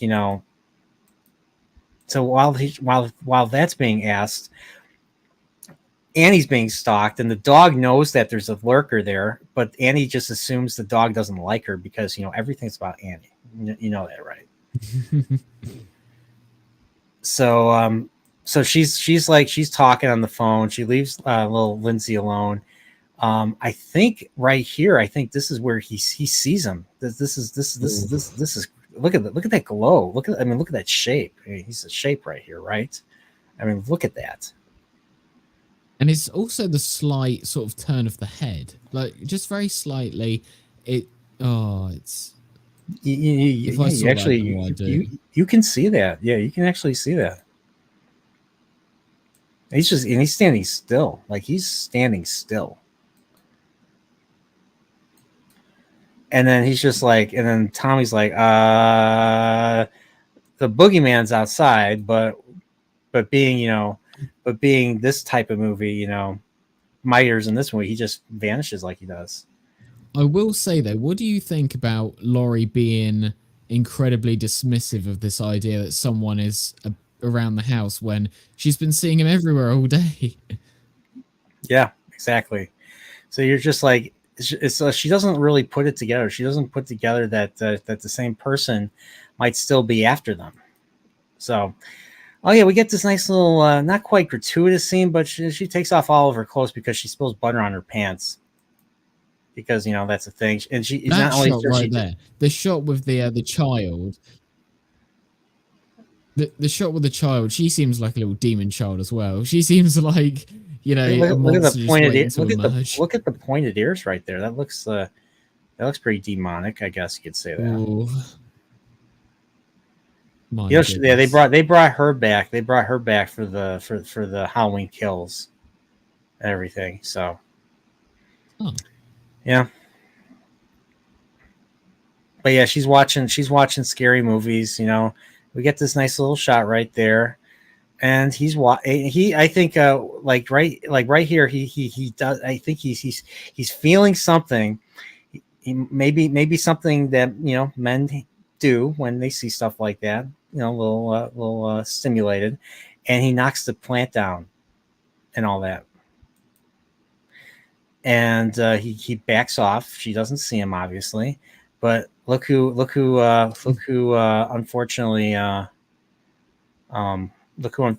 come on movie, look who confronts him. German Shepherd. Now German Shepherds are no joke, but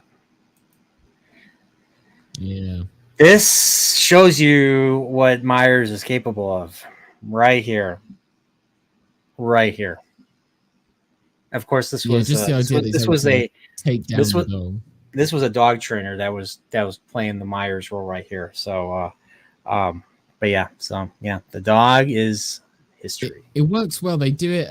They use the audio pretty well because he's going rough, rough, rough, and then you hear. Yeah, the audio, like the dog barks in this movie, I think was recycle. They recycle a lot of the same. You hear a lot of the same dog bark sounds in a lot of '70s movies. So like the same with the gun, the gun that Dr. Loomis uses, same idea, same idea. So, but yeah, And luckily, talking but about that idea of recycled audio, every time, like in Doctor Who, the TARDIS doors opening have a very distinct sound, like the yeah. "Rrrr." And Mm-hmm. when I feel like every single movie and every single show, they copy and paste that exact same sound effect because it's the same Anime, every time, I swear. and I swear anime has done that too. Like you hear sound effects from Star Wars in anime, sci-fi anime. You hear stuff from Alien, the original Alien, in science fiction and anime. And yeah, people steal each other's shit all the time. But even though they set the whole thing up with the dog in the house was to set to set up this moment. Um, as far as I'm concerned, that he's hugging the dog. That's all that's going on. He hugged the dog. As in my head canon, he hugged the dog and let the dog go. The dog liked him so much that the dog just ran away, or maybe the dog was so afraid of him they ran away. That's my alternate head canon. I don't like to think the dog is there because we don't see the dog's body. We don't see the dog's body. True. So just saying. I'm just saying. So there you go. Yeah. So, oh yeah. So this is the original. So they're watching the original thing. So that's how I first heard about. So a couple of classics that I actually own on my shelf right here, I first heard of through this movie, the original Thing from Another World, which and we actually get to see this. This was right before. This was right before Carpenter made his version of the thing, and he reused that same exact effect for his movie.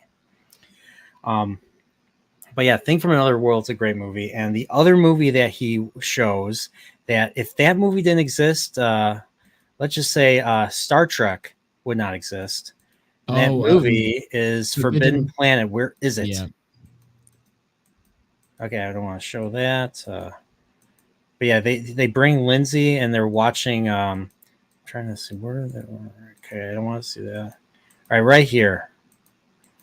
So they're watching. They're watching Forbidden Planet right here, and all that. So if Forbidden Planet didn't exist, Star Trek would not exist, in my opinion. Yeah, I've seen because I haven't actually seen the whole movie or anything like that. I know you did a video essay on this movie, and I will have to check out this movie because it's as you say, a precursor to Star Trek. That's true. So I figured I'd show that. And you see, like, you see that's Leslie Nielsen as Captain Adams or Commander Adams, and so he's the prototype Captain Kirk, Captain Pike, and I think that's the second in command right there. And yeah, like it's a very good movie. Like the beat, like they when they have to decelerate from light speed to normal speed, they have to go into these little platforms that look like the transporter. So like a lot of you watch that movie, you're like, okay, I've seen this before, I've seen that before, I've seen that before, I see that before. Like once again, a lot of subsequent science fiction stole a lot of ideas. So And although I don't think it's actually shown on a television like this movie was in the movie, this film has a lot of shots that are sort of taken directly from, I believe the film is called Psycho. Is that it? Is that the name of it, or is it something else I'm completely forgetting? I mean, there's a lot Alfred. of similarities to Alfred Hitchcock's Yeah, Psycho. but that's what. Yeah, apparently also the scene where Laurie walks to the house and it's very long and it's dragged out. Apparently, like a scene from Psycho was very Yeah, there similar was to a that as well. yeah. That's a great movie. I would. You haven't seen Psycho? Watch Psycho. I don't even No. want to spoil it for you. Like I'll just say there's a moment where there's equivalent stuff. I mean, I'll say this. Um, Janet Leigh's daughter is Jamie Lee Curtis. Janet Leigh was in Psycho. She was probably the most famous part of Psycho, and I'm sure you probably know what I'm talking about. I'm sure you know of a particular scene in Psycho. I'm sure, right? Not in detail, but I have an idea of what you're referring to. Let's just say it has something to do with the bathroom. Right. You know what I'm talking about now. I think that's the iconic scene that I've seen like plastered all over so many movies, and yeah. Yeah, and you've probably definitely heard the screeching sound that accompanies that particular scene. Yeah. Yeah. Okay. So yeah, so you kind of know that, but yeah. So Jamie Lee Curtis is actually Janet Leigh's daughter. So she's the Mhm. daughter of the victim from Psycho. So that's a parallel right there, and of course the whole slasher. I mean, Psycho is more of a who like a lot of other movies. It was more of a who done it, but it was the first of its kind. It's really, to me, Psycho is the first slasher, in my opinion. But this was the one that sort of Psycho or Peeping Tom. So some people argue which two movies are the first slasher, even though Peeping but Tom doesn't really come off as a horror; it's more of a thriller. Where Psycho is more scary, in my opinion. would you say Halloween is the film that sort of established the slasher as like the next big thing? It would, yeah. So Halloween is by no means the first slasher. Black Christmas came out earlier. I mean, Black Christmas did the whole Steadicam point of view, a shot of the killer, or point of view movement of the killer. They did that first in that movie. But Halloween popularized it, like to the point where then Friday the 13th came out, and everybody wanted to wet their beaks into the success of the slasher genre, and that's why in 1981 they came out with like at least 100 at least 50 to 100 films. Okay, maybe not 50, but they came out with a lot of film, a lot of movies, a lot of slasher movies that year. So, a lot of horror movies that year. So, but yeah, the Halloween really set the stage. And the thing is, all the movies after Halloween, they were just, it was just gratuitous violence and jump scares, and I mean all the stuff that would give like that Siskel and Ebert, the big, they were the biggest critics at the time. They're based in Chicago. They would give it 1 star. They'd be like, this movie's shit. It's just gratuitous. Back then, critics didn't like the gratuitous stuff and that movies did, that horror movies did. So they always rated them very low.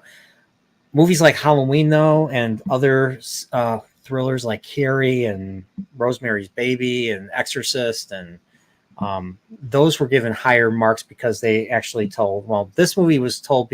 I think this movie got good scores from them because of the just the style and the presentation of how of how this type of movie would be done, and just the slow burn aspect of it, the tension and all that. It all works. It's not. This movie's not gratuitous. And the other movies are very character driven. Exorcist is very character driven. Carrie is very character driven. Rosemary's Baby, they're all character driven because they're all written by real writers and all that. So it's not just written by some asshole that wants to make money for the studio, which is what all those horror movies in the 80s were pretty much. You did get some good movies though. You got The Howling, which was a good movie. You had American Werewolf in London. That was another good one. Both werewolf movies. Nightmare on Elm Street. So you got there was a lot of diamonds in the rough in the 80s. But hey, even the gratuitous movies were fun. I'll say that. Friday 13th I liked. I actually really liked first Friday 13th. I even like part 2. I like part 2 as well. So yeah, that's just me. So does that answer your question? Yeah. All right. So okay. So we already talked about so Annie's being stalked, and she spills butter, goes into the laundry room. She gets stalked more. She gets stuck in a window. She gets stuck in the window, and then her date calls. Probably John Carpenter. On the left there, that area of darkness, I was thinking that this was what you thought was the where Myers would just come on and kill her there. Yeah. I never even really noticed that. Now that I think about it, it's just like I just thought it was. I didn't even realize that was a room.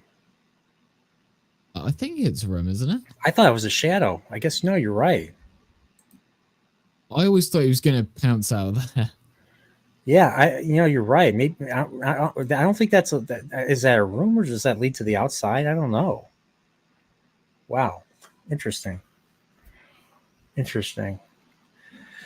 But yeah, so she lets her out. She gets the call. We get this famous shot right here. They're talking. Then we get this right here. You feeling it now? Of the chills. The doors open. He's just standing there. She's not. That's the first thing I was screaming right when she walked in. I was thinking, right, first thing you need to do, shut the door. No, you've got to. Why have you got to open? Why? Yeah, why?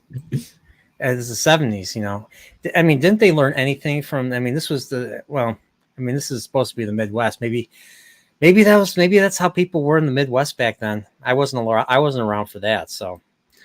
But yeah, so she's like, "Hey, I'm picking up Paul. You gonna come with me?" No, I don't want to. How about why don't you? I'll take you to Tommy's. You guys can go watch movies together. She's like, "Okay, sure."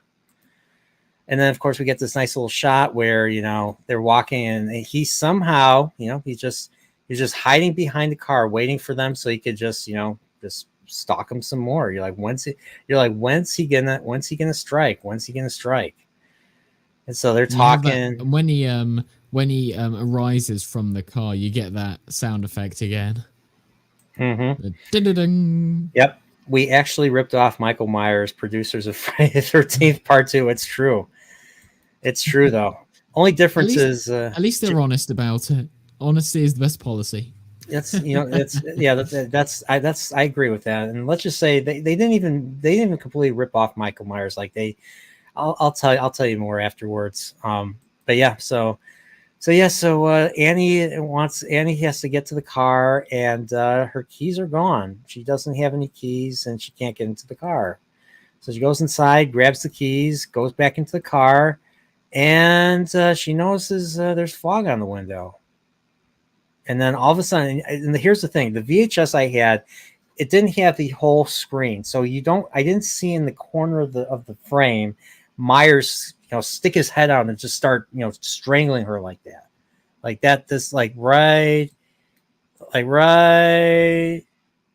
Here, you see that? Like really quickly, like you did. I Yeah. did not notice that at first. It just you heard the music, and all of a sudden you see the shot of him strangling her, and then you get this shot from outside the car. What did you think of that? I thought it was a brilliant idea to have a foggy car, shoot it from outside, so when he does do the coup de grace, you don't see the blood. You can't see the Mm. blood. You know what I mean?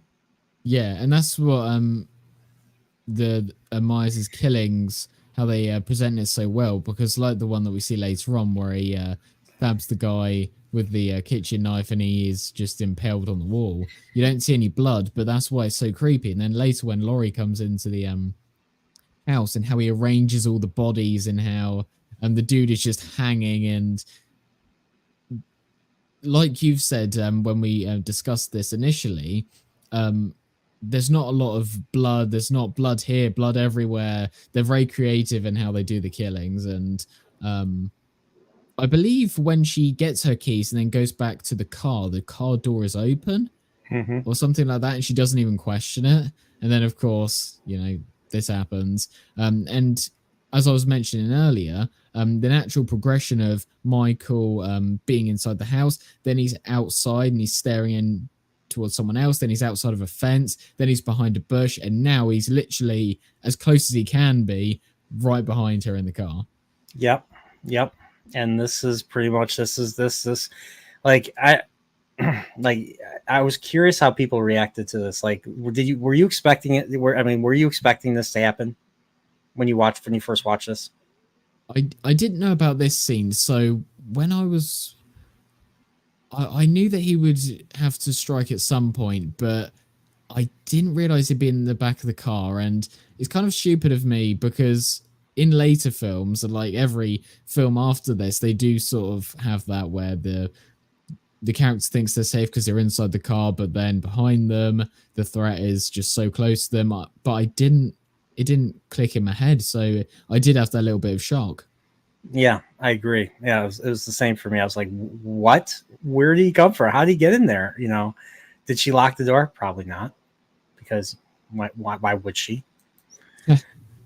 Yeah, so here they're still watching the movie, because all these old movies were always shown on TV back in the day, and he sees a shape carrying a body into the house right here. So it's just this was, and I like how they do this to the music of Forbidden Planet, and it just makes it even creepier as a result. And Tommy just freaks the hell out right there. Like he's watching the entire thing. You're wondering what's going through his head. He's like, does he even understand? Like, does he even understand what is going on? But he just knows right away that's the boogeyman. He starts screaming, and Lori doesn't believe him. Lori thinks he's just wants attention and all that. And she's Which just is like, weird because she was complaining to her friends earlier in the additional scenes of, oh, this guy's been following me, that sort of thing. But it's, again, what do you think about her not being able to put two and two together? It's the only gripe I sort of have with the movie. I don't really see why she wouldn't just piece it together, because I mean, it's it's a very good point. I think because she's laser focused on babysitting them, and plus, obviously she's got to be the adult there. So maybe she does believe him, but she doesn't want him to know. Perhaps, yeah, putting she on a does. strong face. Yeah, put on a strong face. Maybe she does think there's something wrong, but she doesn't see anything, so she doesn't quite believe. She doesn't quite believe it, but then, there's some look of concern right there. So, yeah, it's a very good question, but I think she's just trying to say, hey, there's nothing's going on. Don't worry about it.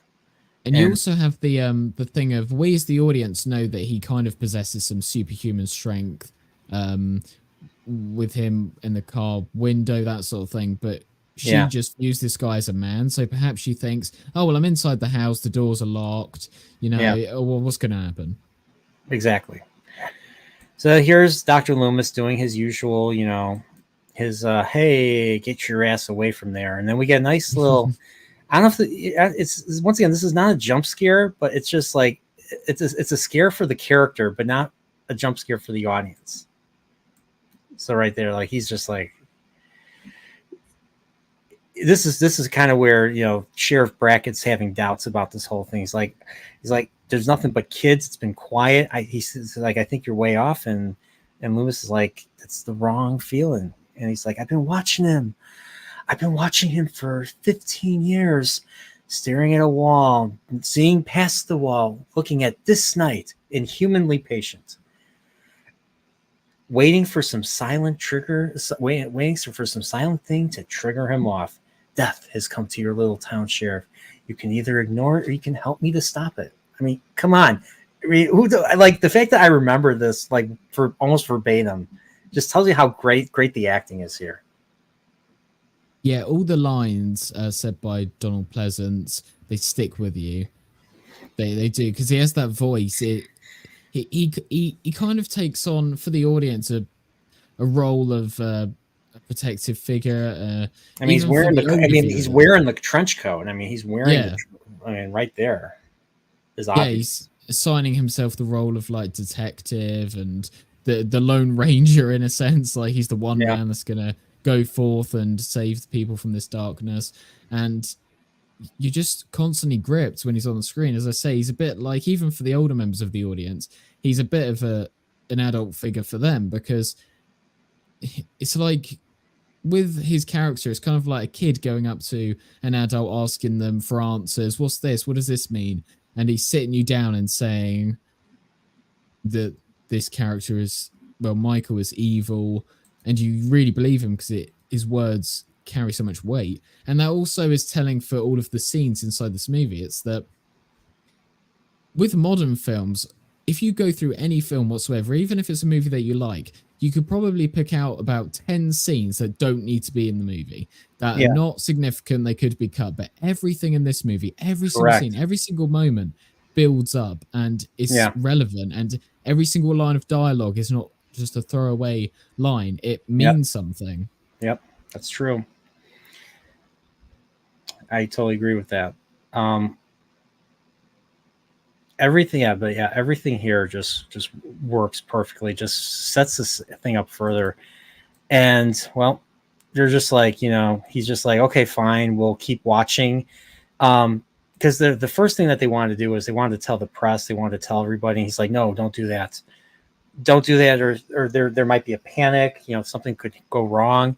And they kind of tried to do that in Halloween Kills, where they showed everybody kind of, you know, panicking, going nuts, saying "evil dies tonight" because that's a thing in Halloween Kills that they say throughout the entire movie to the annoyance of everybody. So,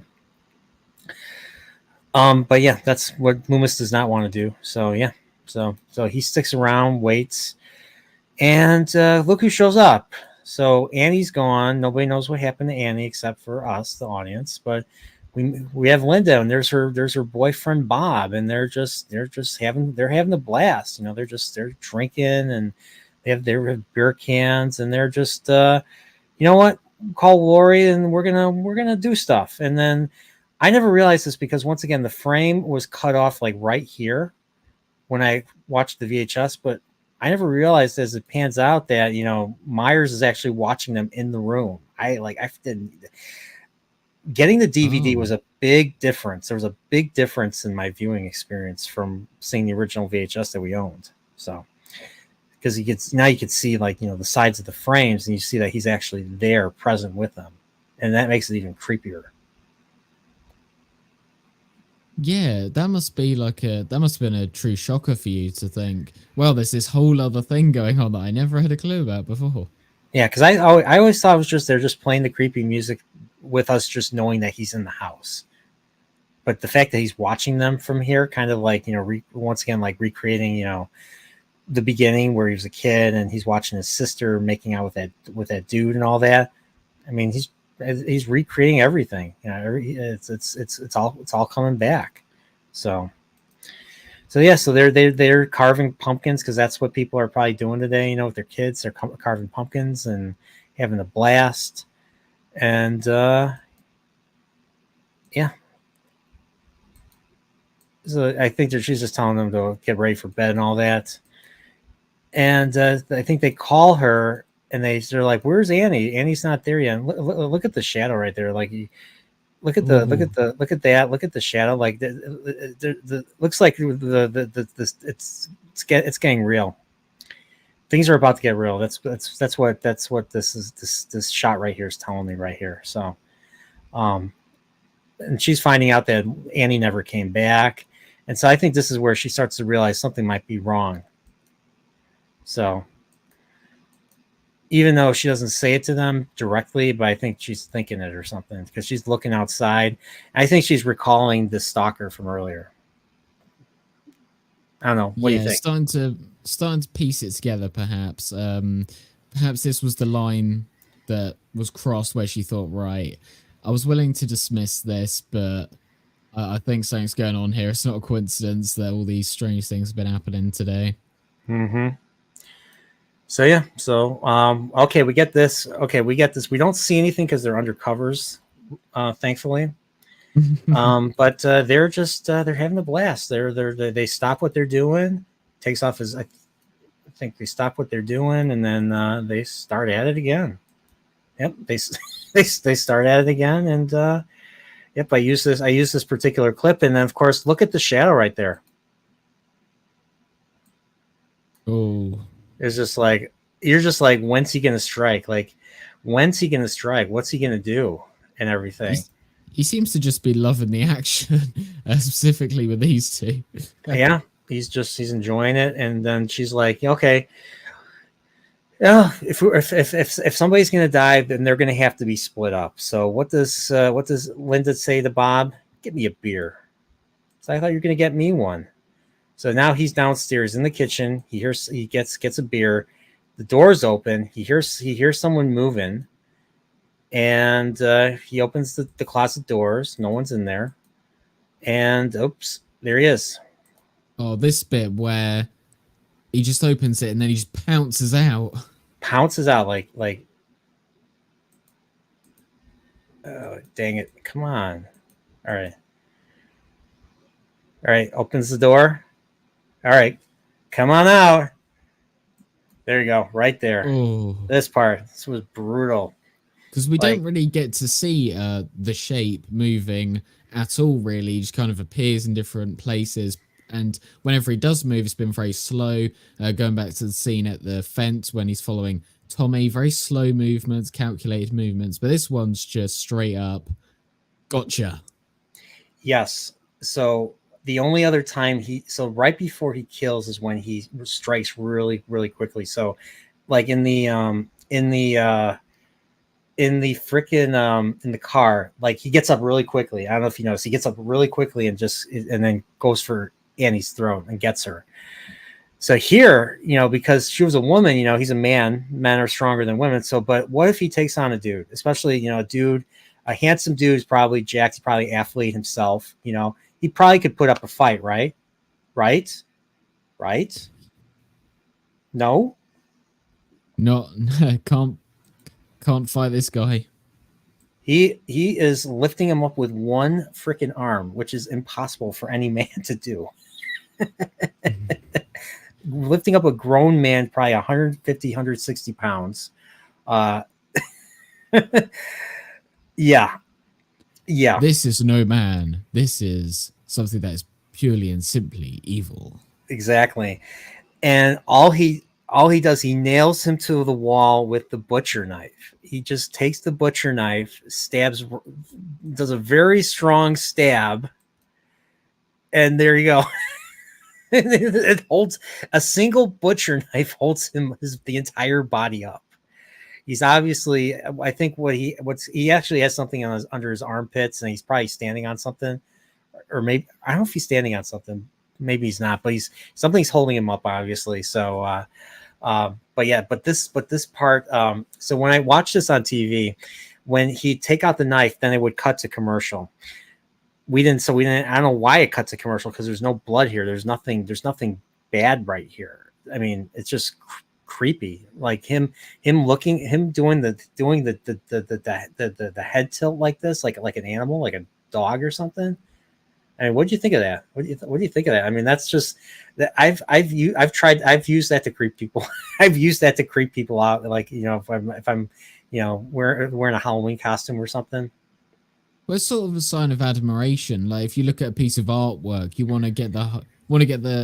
want to take in all of it. So perhaps you look at different angles, see if there's anything else you can that sort of stands out to you. So he sort of wants to fully examine, as it were, what exactly he's done. I never thought of that. You're right. Like his kill is art to him, and he's admiring his handiwork. That. I mean, well, obviously, I mean that goes without saying. But I never thought like I didn't think of it as art. But then again, you know, that art was his handiwork. So yeah, there you go. You know, like if you set up a like a poster on the wall, or you know, you frame something, you'll like tilt your head, make sure it's perfectly aligned. It's all sort of how it should be. It's sort of how he is, kind of. Just this lighting here, you see some reflection off of the knife, off the shirt, but and maybe a little bit of an outline of the shape, but it just, I mean, look at that. I used this for my thumbnail. I thought this is brilliant shot Oh, right it here. is, yeah, definitely brilliant shot, timeless. 1970s, still my favorite decade for horror, even though there wasn't a whole lot of horror, but hey. And then this is, I remember you tweeted this out right here. The door Oh, just swings open very slowly, and you wake up to that. So how would you wake up to that? I mean, it's sort of what would you do, because like that's the only.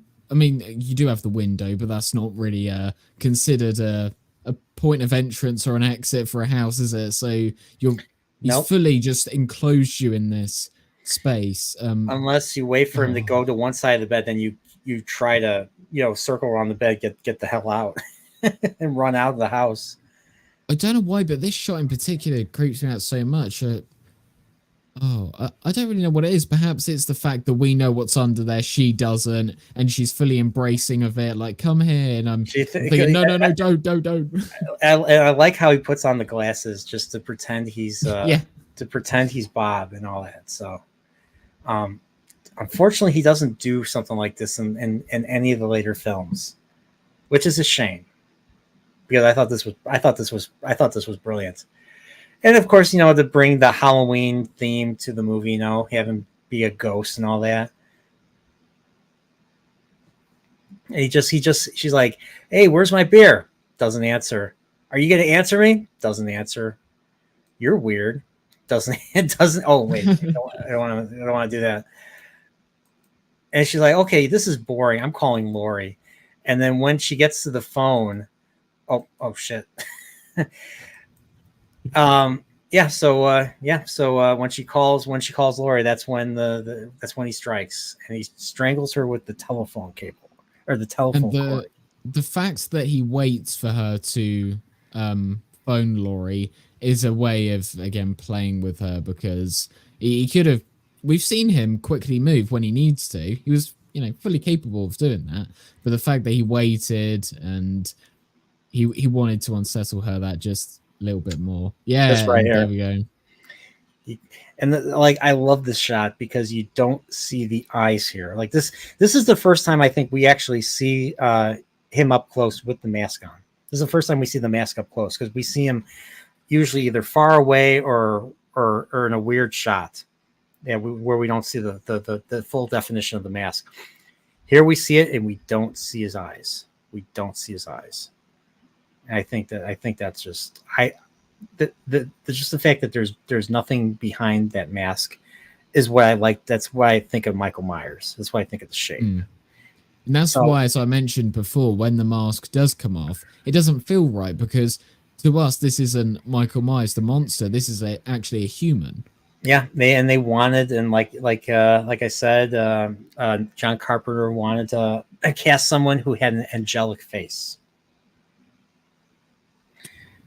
And Yeah, I they think you said, oh, well, an angel was once well, all demons were once angels. I think was yeah.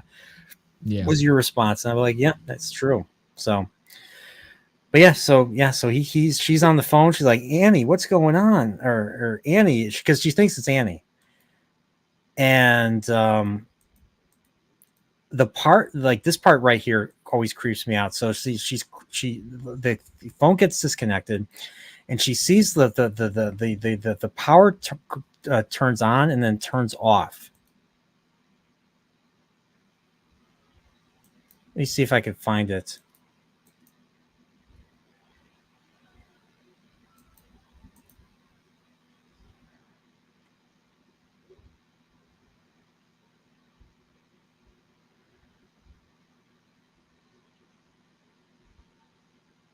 Right there.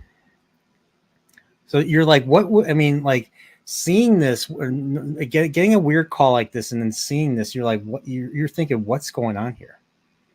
Like, what would you do? Would you go and investigate, or would you call the police, or would you think, oh, my friends are just fucking with me? Well, if I was in her position, I would have immediately assumed that this was the guy from earlier. I would be in America, so I would fetch myself a good weapon. I'd be fully armed, and if I'm acting all strong and macho, perhaps I would go over there and see what it was all about. But I'd probably um, think, right, like if you guys are still alive, you're on your own. Yeah, yeah. But like this, this part always unsettles me, no matter how many times I see it. So, but yeah, so she tries to call again. Nothing. So she goes and checks on the kids. They're in the bed. And we cut back to Dr. Loomis. So here's an issue I have with this movie. So Dr. Loomis is in front of the Myers house, but yet he still spots the car. So does that mean that because the car, if we remember, he parked the car across the street from the Wallaces. So why is the car there? Is this Myers house right by the Wallaces? Because if that's the case, then he would have probably been able to hear Lori screaming, "Help me! Help me! Help me!" out in the street. Don't you think? Yeah. The only question is if we're assuming that this isn't like a plot hole or anything, when how did he get this car from A to B, and if it was here when Loomis originally arrived, then one, how didn't he notice it? And two, if we are to assume that he did remove the car from outside of the Wallace house, then how didn't he see him park there? So I'm Yeah. curious. I think this might have been an I think this might have been an error, plot hole or something. But yeah,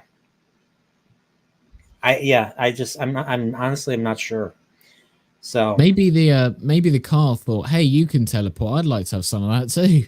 yeah, maybe maybe that happened, or maybe he moved the car. Maybe he moved the car off screen.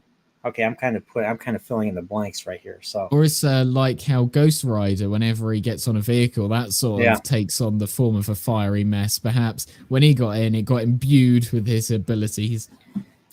I think they had a hard time trying to figure out how to get Loomis over to Lori or something. How to get him to. Yeah. So I think they put this in. I think they were trying to. Even when I first saw it, so like really, like that's the wait. So he's right there, and all that. So yeah, so he sees the car and he realizes, oh, Myers is close, and then we cut back to Lori, and Lori's like, you know what? I'm grabbing the keys. I'm gonna go find out what the hell's going on. Why aren't they answering the phone? What's going on? So she decides to, they play the music. She's walking, and I'm sure back then everybody's like, you know what? Don't go in there. Don't go in there, Lori. Don't go in there. And what's she doing? She's going in there. She's walking. She tries to go through the front. Nobody answers.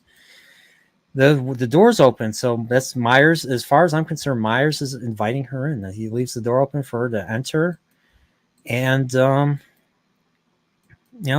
she's like, "Hey, you jerks, come on out. This is not funny anymore."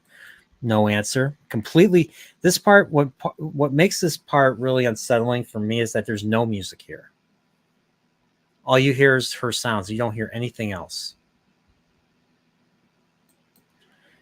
But that was good that they did that, because even though in the previous murders it has been more silent and all that, whenever he is around, you do hear his heavy breathing, or you do get that music cue. But Yeah, with the absence of music, it could just strike at any moment. exactly. So she goes up the stairs. Something about 70s houses, something about the way 70s houses looked or sets looked just creeps the hell out of me. So yeah. So she goes up, and she's like, okay, I want the shot of the room glowing, her seeing the room. There's a nice dark right here. So we get a nice little glow coming out of the room. We're like, what's going on in there? What's going on in there? She opens the door, and this is what we get. This is the payoff, the beginning of the payoff of the movie. Judith Myers' headstone is here. That answers a question. There's Annie with her throat cut. You can tell right here that she's wearing something. You can tell right here she's wearing something on her neck to look like she has a cut Yeah. throat right there. So hey, I'll Where was he forgive it. hiding this headstone? I don't. Maybe it was in the car. Maybe he kept it in the trunk, Car and that then disappeared. yeah, yeah, or yeah. Don't ask questions, geek. Don't Maybe ask the questions. headstone just appeared as well. Yeah. So don't ask. Just consume product and everything. So, but yeah. So it's the body right there. You got the jack o' lantern right there, and then what did you think of this or not that? Okay, that's not it. When you see Bob hanging like that, that made me jump. I, it, I wouldn't say it made me jump. It made me a bit grossed out, because just the thought of being so close to a dead body and perhaps it touching you, and like a stone cold body, and it's lifeless and it's just hanging And like a it's doll. swinging like that. Oh, Like ah, I jumped when I first saw that. I jumped like I was like, whoa, and then the music just helped it, and then her scream even made it even more disturbing. And then of course she gets stuff in the closet right here, and yeah, then we get the iconic shot right here. This is oh, where it is. Yep. So I love how ah, he emerges. It's one of the greatest shots of. Okay, that's a little too far. Right here, perfect. You barely see it, but it's there. This was a contender to go on the thumbnail, but I didn't think it would. I was like, you know what? This has probably been used so many times. And then he's right behind her. He's like, is he going to stab her? What's going to happen? So, do you agree with my take on this? Do you think he's playing tag with her? He's like, hey, tag, I'm it. Do you think that's what this is, or do you think he actually missed? Do you think he missed on purpose? Or do you think he missed by accident? well, you have to remember that he missed twice, didn't he? When he goes to stab her, and then in the other house as well. So you'd you'd have to assume that it is to play a little game, because someone who's so calculating and so methodical in how he does his killings, this seems like something that would if it was just once perhaps, but the fact that it happens twice shows that there must be something to it. This isn't a guy who just misses. This isn't a guy who doesn't pay attention to detail. He plans out everything, sometimes even before it happens. Like he yeah. Yeah, like so for instance, like he had the door open, and by the time she gets downstairs, that she's locked in. He put the rake on the door. So he And was he'd have to actually know that she'd go to that exact spot. yeah, so he was actually downstairs when she was upstairs. And then by the time she got out of the room, he managed to get back up the stairs to hide in this room. I don't know. I'm assuming this is a bedroom, or maybe it's a closet. I don't even know. Doesn't matter. Maybe it's a bathroom. And he got there to be close enough, and then just to stab her. It's like you said, it's meticulous planning. So he does stab her, and she falls right here. And they literally threw the camera down like this. They threw the camera Wow. down to create that falling effect and all that. So, What do you ow. think he would have done if she didn't fall down the stairs? Probably would have kept stabbing. But actually Or, would have hit. well, that's a good question. Or do you think he actually did as well plan out the fact that she would move back and fall down? Um, I I don't know. I don't know. It's. I think.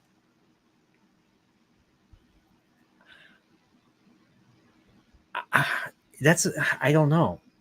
Maybe he would have. Maybe he would have. Maybe that wasn't part of the plan. I'm thinking about maybe that wasn't part of the plan all along. But then you So have to assume that, but actually countering that, he did lock her in as we've just gone through. So he would have to know that she, like he would have known that she would have to escape to get to the door. that's true. So maybe he assumed, she'd probably twirl and will try to run down the stairs. Because if his goal was to just kill her there and then he wouldn't have to lock the door. So all these different pathways that you can sort of go Yeah, down. yeah.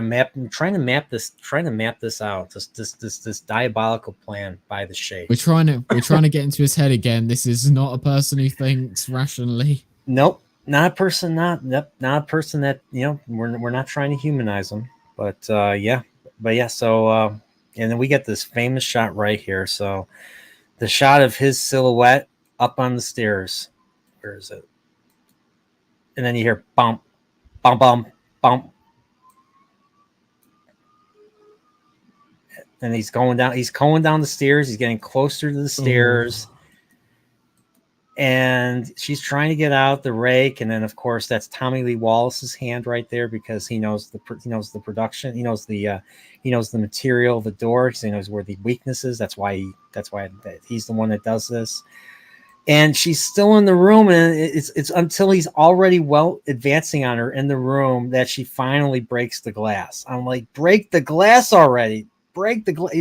Like, if I don't know how often I always scream at the characters, like, dude, like, get out of the house, come on, go.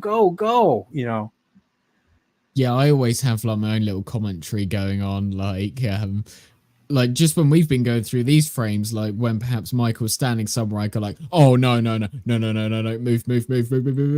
like that. Yeah, she's like, help me, and like she goes to the neighbors, and the neighbors are just like, oh, she's a stupid teenager, and just they basically turn off the lights and ignore her and everything. Fuck this shit, I'm out. That's the one thing they got right about Illinois. So now she realizes, oh shit, I don't have the keys. And then that's when she sees Michael Myers basically advancing on her like this, and like he's getting pretty freaking close. And if I'm being honest, I wouldn't just have faith in that child to open the door. If he got to a certain distance, I'd be like, right, fuck it, I'm gone. I'm out. I'm running. And what's funny is I guess she forgot that she left the window open in the living room. Yeah. Hence why he manages to try to attack her like he does. So she realizes that the window's open, because you see the wind blowing on the curtain right here, and she's just standing around. So I'm just like, when did he sneak in? Because the light was on. So it's just, once again, we're trying to explain the logistics here, because he's clearly not behind the sofa yet at this point when Tommy opens the door. But by the time the lights are off, she tries to use the phone right there, and then Just saying, from this point, what you were mentioning with do you ever scream at characters, there's going to be a lot of that in this next 3 minutes. Yeah, so here I think, even though we don't see it, so she sees the thing, it's open. So when does he sneak in? When does he slip in?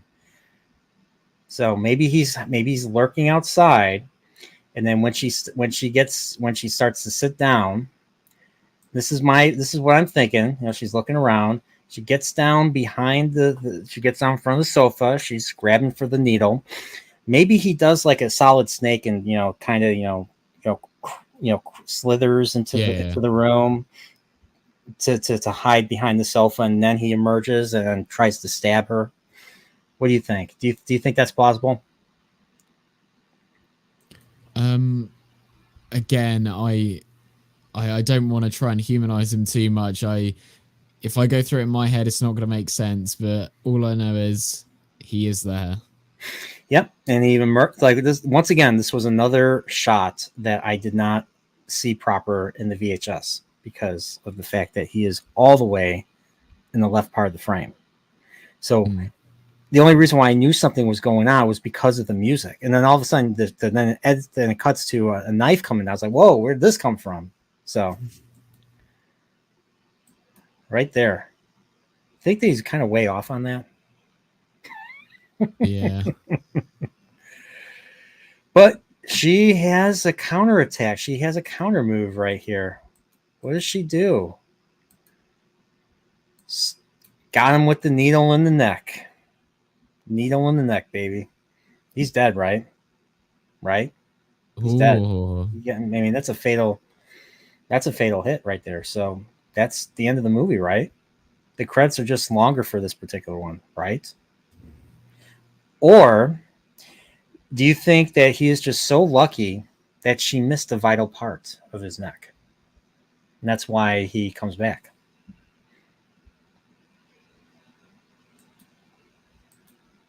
The power of the Shatner face. And then she has the knife, and what does she do?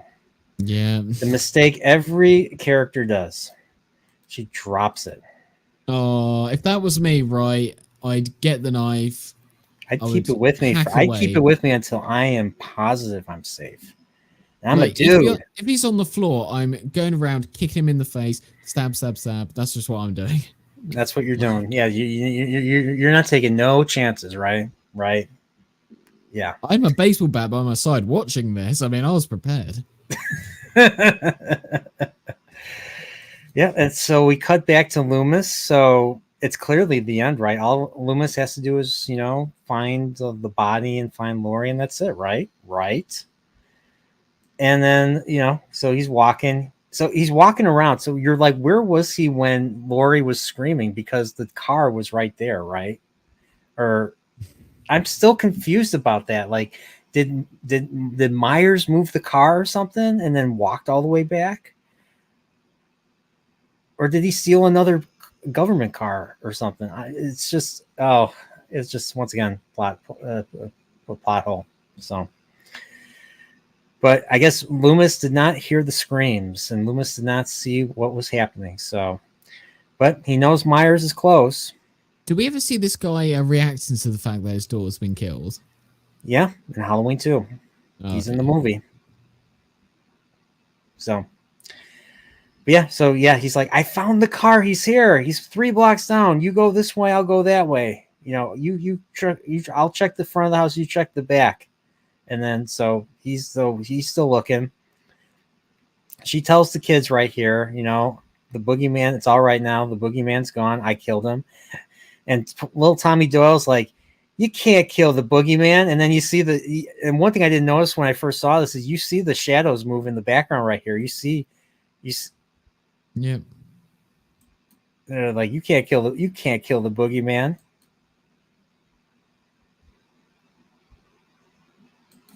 Yeah. Oh, powerful. Yes. And he's taking his time. He's not just he's not acting the way he did with Bob and Annie. He approached her really slowly, but then when it came to, you know, strangling her, he moved quick. He moved quick. Here he's just like, he has the knife pointed. He has the knife pointed like he's gonna, like, you know, like it's a sword, and he's just like, you better hide from me, or I'm gonna find you. I'm gonna stab you. Just like and you're and I'll still be it and everything. So it's funny how thinking about playing tag, playing it. Um, it's funny because now that I think about it, earlier in the movie, this correlates to what Loomis, because Loomis calls him, it, and all that. So I wonder if that's the reason. I wonder if there's more than one reason for him calling him that, besides just the fact that he's not a man. So, but what's funny was, even though I didn't see the movie, I was I was aware of the scene because I think I might have seen the scene when I was much younger, the closet scene. So seeing the shot of the closet being shaken, I think I was like, this looks familiar. I think I might have seen this when I was a kid by mistake. My parents were probably watching this one day. I saw this and I probably had nightmares after that. But like, look at this. Like, this is so scary right here. Just the light seeping through. You see his hand. He's trying to move. He's trying to move, and he's shaking. He's shaking everything, and all of a sudden he's breaking through the closet. You actually see his eyes briefly. You tell it's Tommy Lee Wallace. And what does she do? She stabs him in the eye. And let's just say we get to see that little eye wound when she takes off the mask. Did you notice that? Yeah. So he drops the knife, and then she does the coup de grace, right? Okay, so she got him with that.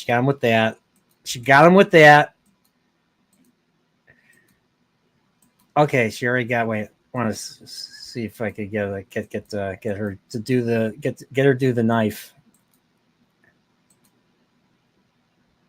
Okay, well, not quite, but we don't have to show that. But one thing I do like is that even after the fact, I like how the hangers are still moving like this, like this right here. So it's just like, is it over? Is this another false ending? Because that's one thing that I think that I don't know if this movie started the trope, but like when you think the movie's over and it's not, I think this movie might have started that. It makes sense. And also the next shot we have where she's leaving the closet. There we go. There. And she throws the knife. I would immediately know that something's up, because look how orderly, like how he's laying down is so like perfect. It's too neat. Like if you've been stabbed, you'd be sprawled all over, hands like your arms and legs wouldn't be like the same length apart. It wouldn't be like that. So do you think he's playing dead? Do you think he's pretending right there? I think so. Because or do you think he's like knocked down? He's just going to get back, and then he just when he wakes up, he's just sleeping. And when he wakes up, he's positioned. It's perfectly straight and everything. Kind of like a robot, right? Yeah, yeah. And how he gets up, of course. But the way he gets up, reminds me of Data from the way Data gets up in the Next Generation, and they both have pale faces. And she does the dumbest thing. She turns her back to him. Why? I would be like, if I wouldn't even be in the same room, but if I had to stay in the same room, I'd be looking at him nonstop. I wouldn't turn my back, like. Yeah, because he might grab your leg. I mean, that's a classic trope of the dumb teenagers in slasher movies. The bad guy grabs your leg, grabs you, and then kills you. It's just, there you go. And this is where Halloween 2 begins. So yeah, she goes and talks to the kids, tells them to go to the Mackenzies to call the police and to have them send them over. And they're like, we don't want to leave you. Well, you better leave me, or stuff's going to happen. And I love the shot right here. She has her back turned, and then you're just like, is something going to happen? Why is it like this? And then there you go. So he gets up, and then he just slightly turns his head, and she's still his target, like this. And then they play the da. Then they play the note again, the piano note, da, da da, da da da. Did I have to ask you, out of all the tunes that Carpenter played, all the musical cues, which one do you think was the creepiest or the scariest? The dun What the like with the when they were having sex in the beginning, that one. yeah. Okay. I think what it is it, and I haven't seen anyone else point this out, but it reminds me of like a character in a video game locking onto a target. Like that, I don't know why. It just reminds me of that. Like as soon Hmm. as when he went upstairs and he actually physically sees his sister, like she's in his sight. That the sound effect plays a dun, and it's kind of Yeah. like that when you lock on to a person of interest or an item, something like that. A special noise Yeah. will play. Um, it's sort of like right, you are. He himself is locked in, like he's aiming down his sights, he's preparing his weapon, and then Hmm. Yeah. It's just yeah. I don't know. For me, it was the follow up to it. It was just that creepy when he enters the house, when he enters the Myers house, and right before he stabs her.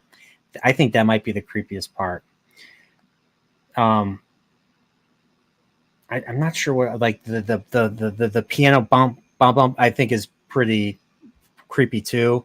That's basically, because it's dynamic, it's basically the shape is moving, he's advancing on you and everything, so you mm, better be ready, to fight. So but that's what we hear. And luckily for her, the kids run out and they're screaming, and Loomis just happens to be, right there, sees them, and then he's like, okay, something's up with this place, puts two and two together.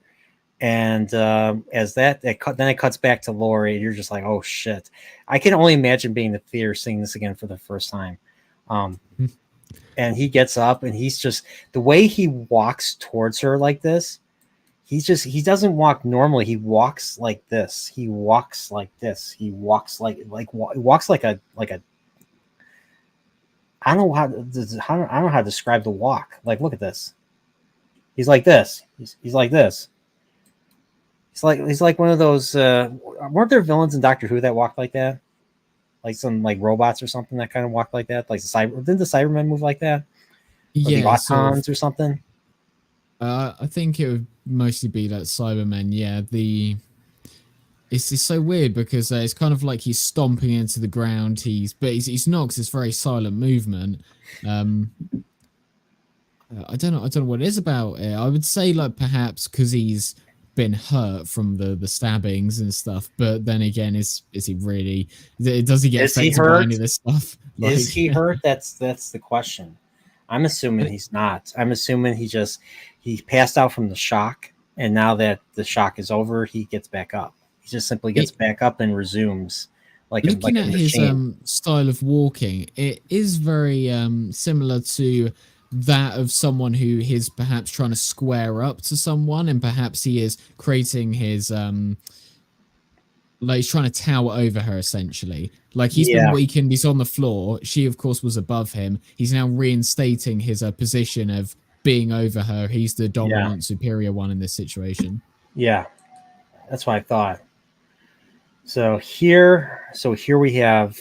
So here he gets closer, and then he eventually reacts the way we would expect him to, which means he's going for the kill this time. Do you agree? Yeah. So excuse me, had Loomis not shown up when he did, she'd be dead. So here, let me see if I can get. So right, if you see the shadow, he's right there. He's going for the throat this time. Mm. And yeah, so He's not playing around anymore. he's not playing around anymore, and she's trying to fight him with all of her strength. And even though he was wounded twice, he is still dominating her completely. But she manages to get the mask on. She manages to get the mask off of him. Let's see. She gets the mask off right when Loomis is there. And then you see his face right here. That's so they hired another actor. So that's not Nick Castle. That's another actor that they hired. And when you look at that, look at that eye right there. Like just that shot. So you have the damaged eye. No good. Obviously, she's poked it. but the other eye looks like it's just he is just like I'm going to kill you. Like that eye is terrifying. Do you agree? Yeah. Like right here. Maybe it's a little streak of white that just I find it so unsettling. Yeah, he hasn't wavered in any way from as I say, him locking onto her. Like Yeah. nothing's affecting him. It's still the same. Yeah.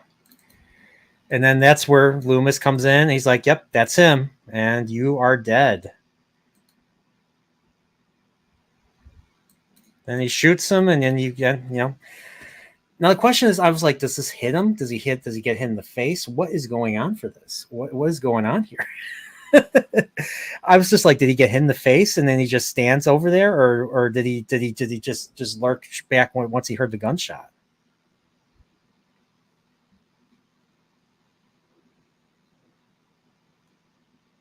Guess he tuned out.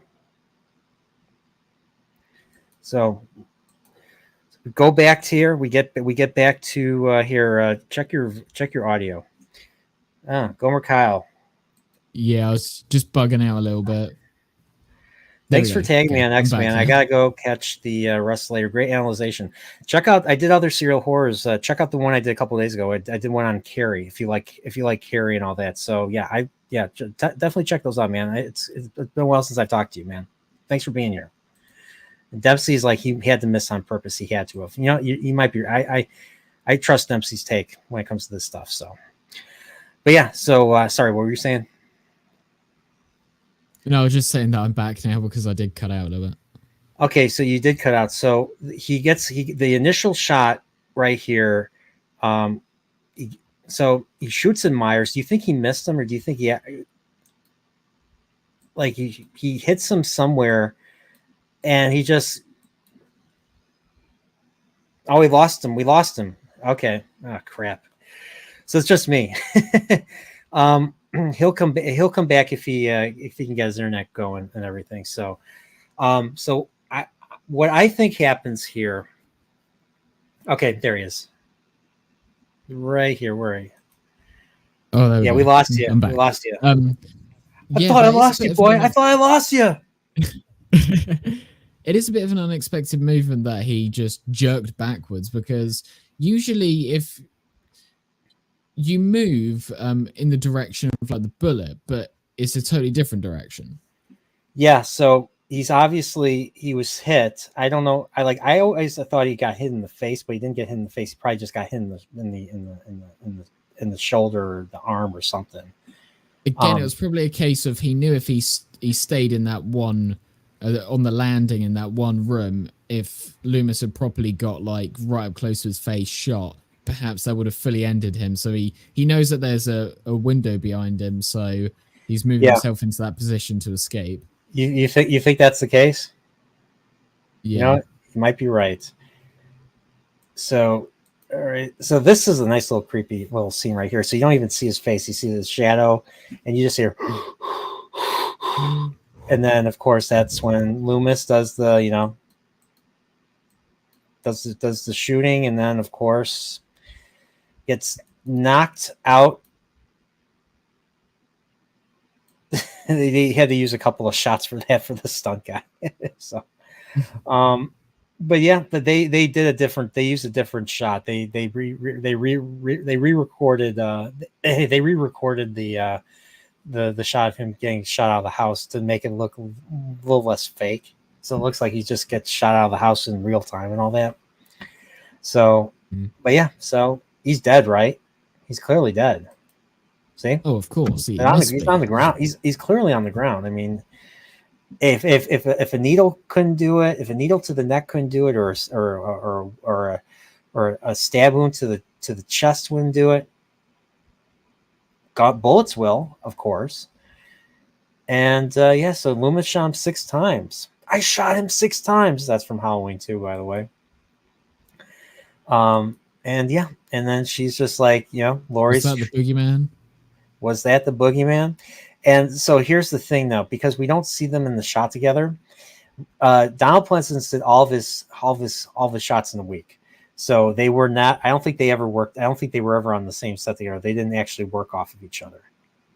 Oh, Yeah, that's what I think. That's what I think happened here. So that's why. which you, which you would think that wouldn't like it. The scenes wouldn't come across as well because, Yeah, especially in like modern films where they're just interacting with non-existent items or CGI beings, you can tell that they're not fully emoting. But I totally didn't know that. So yeah, yeah. I mean, one thing. Yeah, my friend of a friend of mine and me, we were like, we went into like really analyzing like early Power Rangers, um, and like there were points where like certain characters did not appear, or certain like you see. Have you ever seen old Power Rangers from the 90s?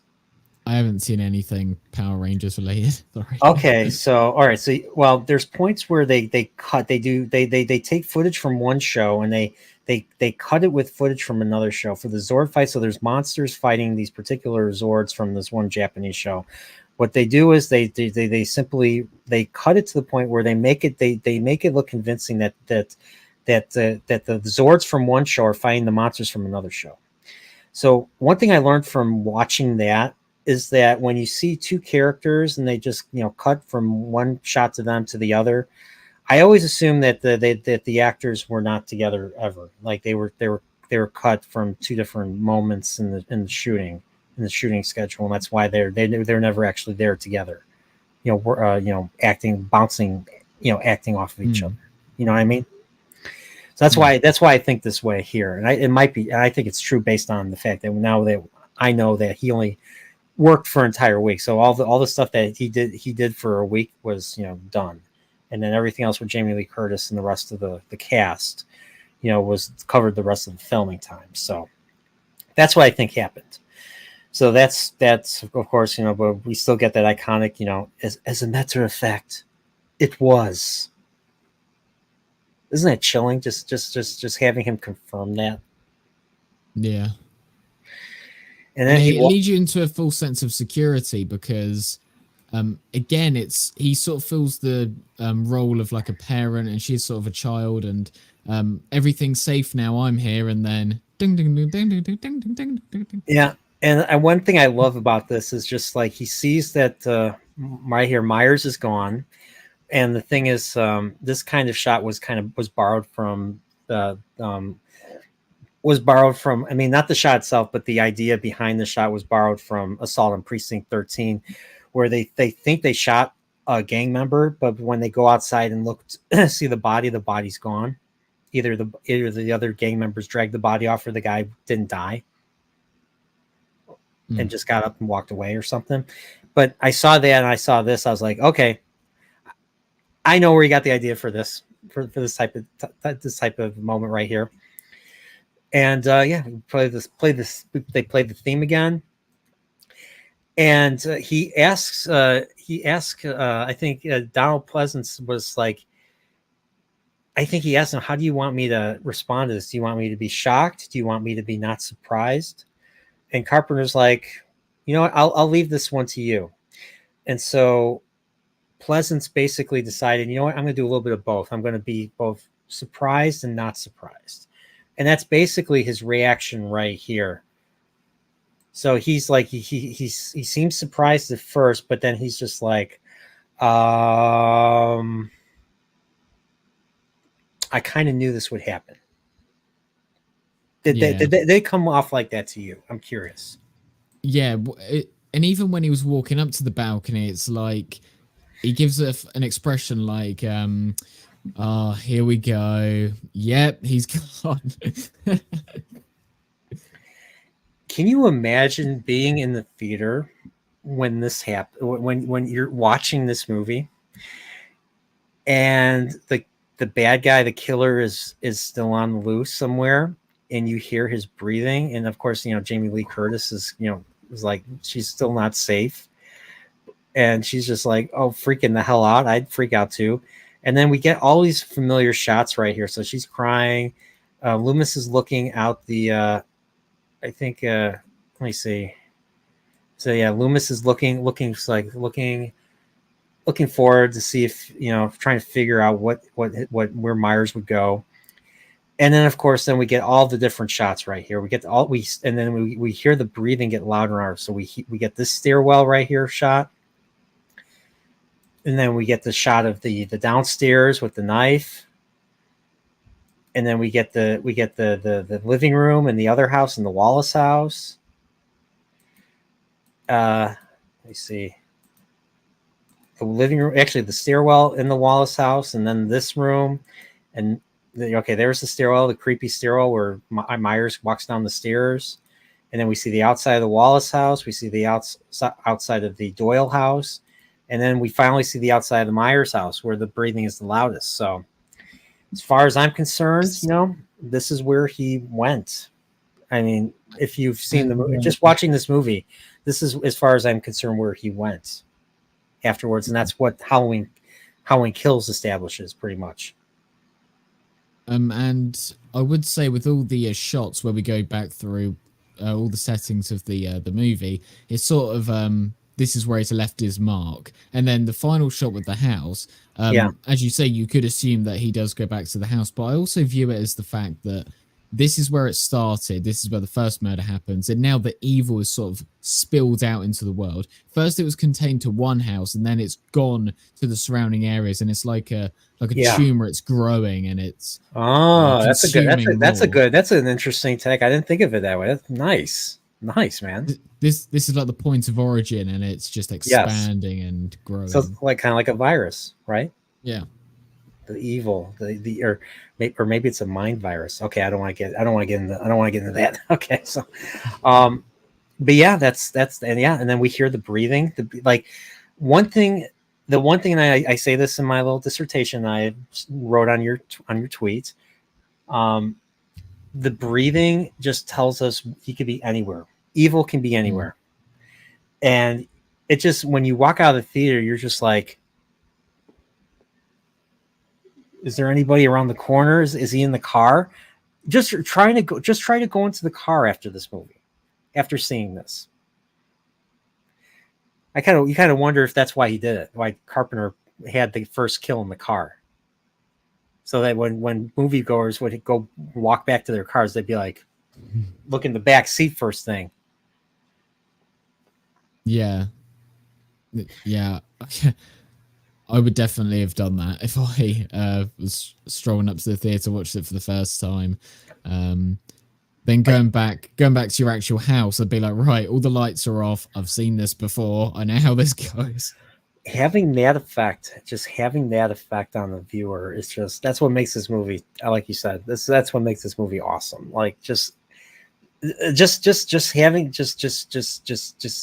having that sense of fear after seeing this, just like, that's entertainment right there. That's just, it's such fun. And also, I did myself a few favors by watching it in the optimal surroundings for one to watch this movie in. It was 11 p.m. at night, so it was pitch black.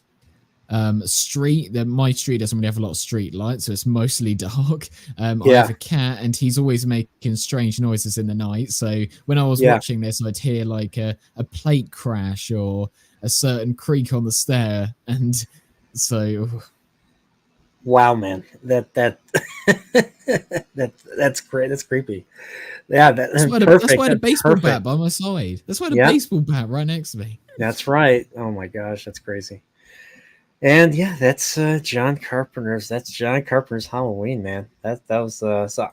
I got a so what made you? I have to ask you, and maybe I asked this earlier. If I did, if you already answered this, you can let me know. What made you? What brought you? What made you want to watch this? Like, I mean, I didn't say anything about this to you. So who did you do? Did you just? Was it because it was just on streaming? You're like, you know what? I haven't seen this. Or did you get a recommendation from somebody and then you decide to watch it? I'm curious. Well, it's a bit of a longer story in the sense that most people, like the main events of the year, I mean, I don't really celebrate a lot of the other seasonal events. It's mainly just Christmas. But with Halloween this year, I thought, right, I've never really seen much Halloween films. I never really get into the spirit of Halloween. It's not something that really means a lot to me. So I thought, I'll change that. I'll watch some films. And what better place to start than the first Halloween movie? So carving pumpkins and is not really much of a thing. Making jack-o'-lanterns and decorating your houses. as a kid, I only went trick or treating once. I've never carved a pumpkin or anything like that. I've never done anything Halloween related. So I thought I'll try and get into the mood of Halloween this year. And what better place than to situate myself in front of a good Halloween movie? Mm-hmm. Yeah, and this is a very good movie. Very good movie. I think it was a choice between this or Scream, and I thought, now I'll go with Halloween. Well, I mean, Scream references Halloween quite a bit, and Right. Friday the 13th. So, I mean, you have to watch like this era of horror movies before you watch Scream, because Scream is basically a reaction, or like It's it's a referential. reaction. It's a referential reaction to these earlier types of horror movies and everything. So, um, and I haven't watched Scream in a while. But speaking of Scream, actor from Scream is going to be in this Five Nights at Freddy's movie, and I heard it's actually pretty good from few people. And few people didn't like. Few people I know didn't like it, and few people I do know did like it. So I might go see it. Well, I hear that the critics hate it, so you'll probably like it. Yeah, because yeah, my friend Prophet the Dragon, who is he knows bad stuff when he sees it. He actually liked the movie, and he's not a horror guy at all. So, and speaking of which, I showed him this movie for the first time last year for Halloween. I did watch that stream the He next day did. after I watched this film. What'd you think? What'd you think of? Yeah. So he's like, I don't like jump scares. I don't like this. And I liked how I like how his son, his younger son Yeah. Easton didn't. His younger son Easton was like, he's like, oh, she's dead. He didn't care. He was enjoying it, Yeah. and his older son was really enjoying it. So yeah, it was a good stream. It was fun. It was fun. We were watching on my Discord, and we decided, we're gonna do this live and everything. So Yeah, Easton's reaction when someone said, "Hey, what would you do in that situation?" He went, "I just let him kill me." yeah, he'd say that. He would say that. So yeah, Easton's my Nintendo buddy. He helps me with Mario when I play Mario every now and then. So definitely subscribe to Eastertron Games. There you go. So there's your shout out. So all right, but yeah, Goldie, thanks for joining me. No, this was amazing. I absolutely love this film. After I watch a movie, I always put it in my little tier list, and it was definitely in the God tier. Um, it was up there. And what makes it even better, as I said before, is that every single scene matters. There's nothing to not like. It's you could put on any scene of this. Like most of the time, when I see a good film, I'll always go onto YouTube and just watch like the best scenes afterwards. Like every so often, I'll just watch a good fight scene or a good this and that. But there's not one scene where I'd go, right, you can skip over this. Like you have to Yeah. watch this from start to finish. I agree. Everything plays a part. Everything forms this puzzle. Yep.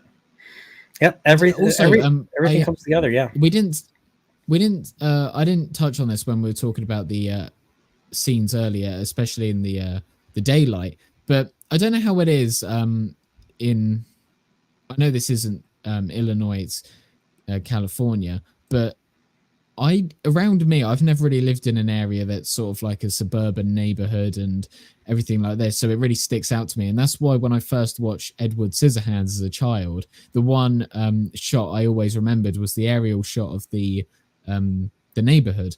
Yeah. And in particular, what makes it so well as well, and I actually had this in my script for my video, is that every single road in this neighborhood looks exactly the same. It's like a big maze. And that's what works so well, because when Michael arrives onto this, into this neighborhood, you don't know how far away he is from Laurie at any one point. Like he could be 5 minutes away, could be 5 seconds away, because every street looks the same. So he could literally be anywhere. It's one big maze. You get lost in it. It's yeah. Yeah, and they play on that, especially like I said, like at the end of the movie, even though he's not driving and you're not thinking about the car, but the fact that he could be anywhere, he could be really close, he could be far away, like you said, that plays with you at the end of the movie. It messes with you, it messes with the viewer. And I love it. I love that. So, but yeah, that's a good take, man. That's a very good take. So, but yeah, this was great. So, but yeah, I live in the outskirts of the city. I still technically live in the city, but I've been in the suburbs myself several times, so I know how those neighborhoods are. They are very quiet, and there's in Chicago, we got a lot of really bright street lights. So when I go outside, I go for a walk, I can easily see where I'm, standing and stepping and all that. When you're in the suburbs, because of maybe less funding or something, the lights are usually bluish, and they're more and more. They're few and far between. So it's very dark when you're in the suburbs. Yeah. So I've visited friends in the suburbs, and like walking to the cars, like you have to make sure you don't step on, make sure you don't step in like a pothole or a rabbit hole or something, or you could hurt yourself. So you gotta be careful. So, but yeah, all these things were effective. I love this movie. I love the lighting. The lighting is second to none in this movie, and just the acting from especially Donald Pleasance. I think Jamie Lee Curtis did a good job. I think all the girls did a really good job in my opinion. Are they the most likable? Probably not. But hey, this is a horror movie, I'm willing to suspend my disbelief. And the kills were all great. And you know what? They were still terrifying, even though they weren't violent. So there you go. Yeah. Give this movie, well, it's still my favorite movie, my favorite horror movie of all time. Every time it's on, I'll watch it. So there you go. So you have anything you want to promote before we go? And this movie was 90 minutes, but we talked about this for like 30 minutes now. Yeah. I mean, sorry, we were talking about this for 3 hours, almost 3 hours. Yeah. Well, as for me, just my channel, Golden Age Geek, talking about all the stuff currently going on in pop culture, whether that's movies, TV, games. I am trying to move sort of more back into my video essay type videos because they are fun to make, and I actually feel like I'm contributing something to the conversation a lot. Most of the time, I'm just reacting to reports or stuff that we hear from producers, actors, whatever it may be. But I actually feel like I'm leaving my mark on the world by explaining my thoughts about whatever it is. And in less than a month, Doctor Who returns, which Doctor Who is like my area of expertise, and I will definitely be doing in-depth analyses of those episodes, and I have a lot to talk about there. I actually have a few videos lined up. I was trying to get to the Halloween video essay, which I'll still probably do. I don't think I'll be able to meet the deadline of exactly on Halloween, just because of stuff I've got going on, but I will get it out. That's the most important thing. The other thing I want to do is the why modern video games don't have like the same effect as the older ones, going into that, and that's about it really. Crappier music for starters, but yeah, ugly art, more less unique music. It's just all copy paste, in my opinion, a lot of it. So yeah, so that's all that's really going on with me. And Dempsey says Zax is going to have me and Zombie Man on his channel for a release party. Nice. Speaking of leaving your mark on the world, my music album, Not Quite the Same, will be coming out on Halloween Day. There you go. Definitely check out Dempsey's channel. He makes music, and he makes some good shit. I've used some of his music on my videos, so definitely check out the Drunken Poet himself. So, all right. As for me, well, I have no stream tomorrow. I mean, this was a last minute idea. I figured, you know what, since you just saw the movie, you know what? I figured, let's have a conversation about it. So that's kind of why I did this now. Capture my raw reaction. Yeah, and it seems like Saturdays during the day are not the best time to have viewers because I think I got 5 at the most. So hey, it's just that's YouTube. But as for me, Monday I'm going to be resuming Chillporial. I'm going to have Unbearable 73 on. And then I'm going to have another Chillporial the following Thursday with Jacob Ironside. So definitely check out those two. And I'm going to do another serial horror on the Friday 13th whenever my friend Marty gets back. So he's on vacation right now. So we'll eventually do one of those. So we're going to do one post Halloween. And there's plenty of videos I still need to work on that I haven't worked on. So I might play a video game later today or something. And then a week from tomorrow, we're going to be resuming the Wheel of Time stream. So I'm going to be covering Shao Rising, chapters 11 to 21 is what I'm going to aim for. And I might do that earlier so Pips can join us. because he's overseas doing the Lord's work, and yeah, so that's what's going on with me. So I still have videos I still have to make. So my Mario educational edutainment videos, my next video game retrospective, which I've been really slacking on. So yeah, that's me. So all right, but Goldie, thanks for joining me once again. It was a pleasure.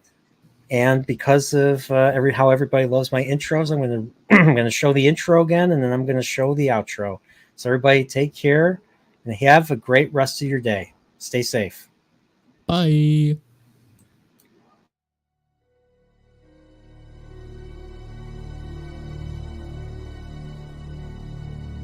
The end of the year is nigh.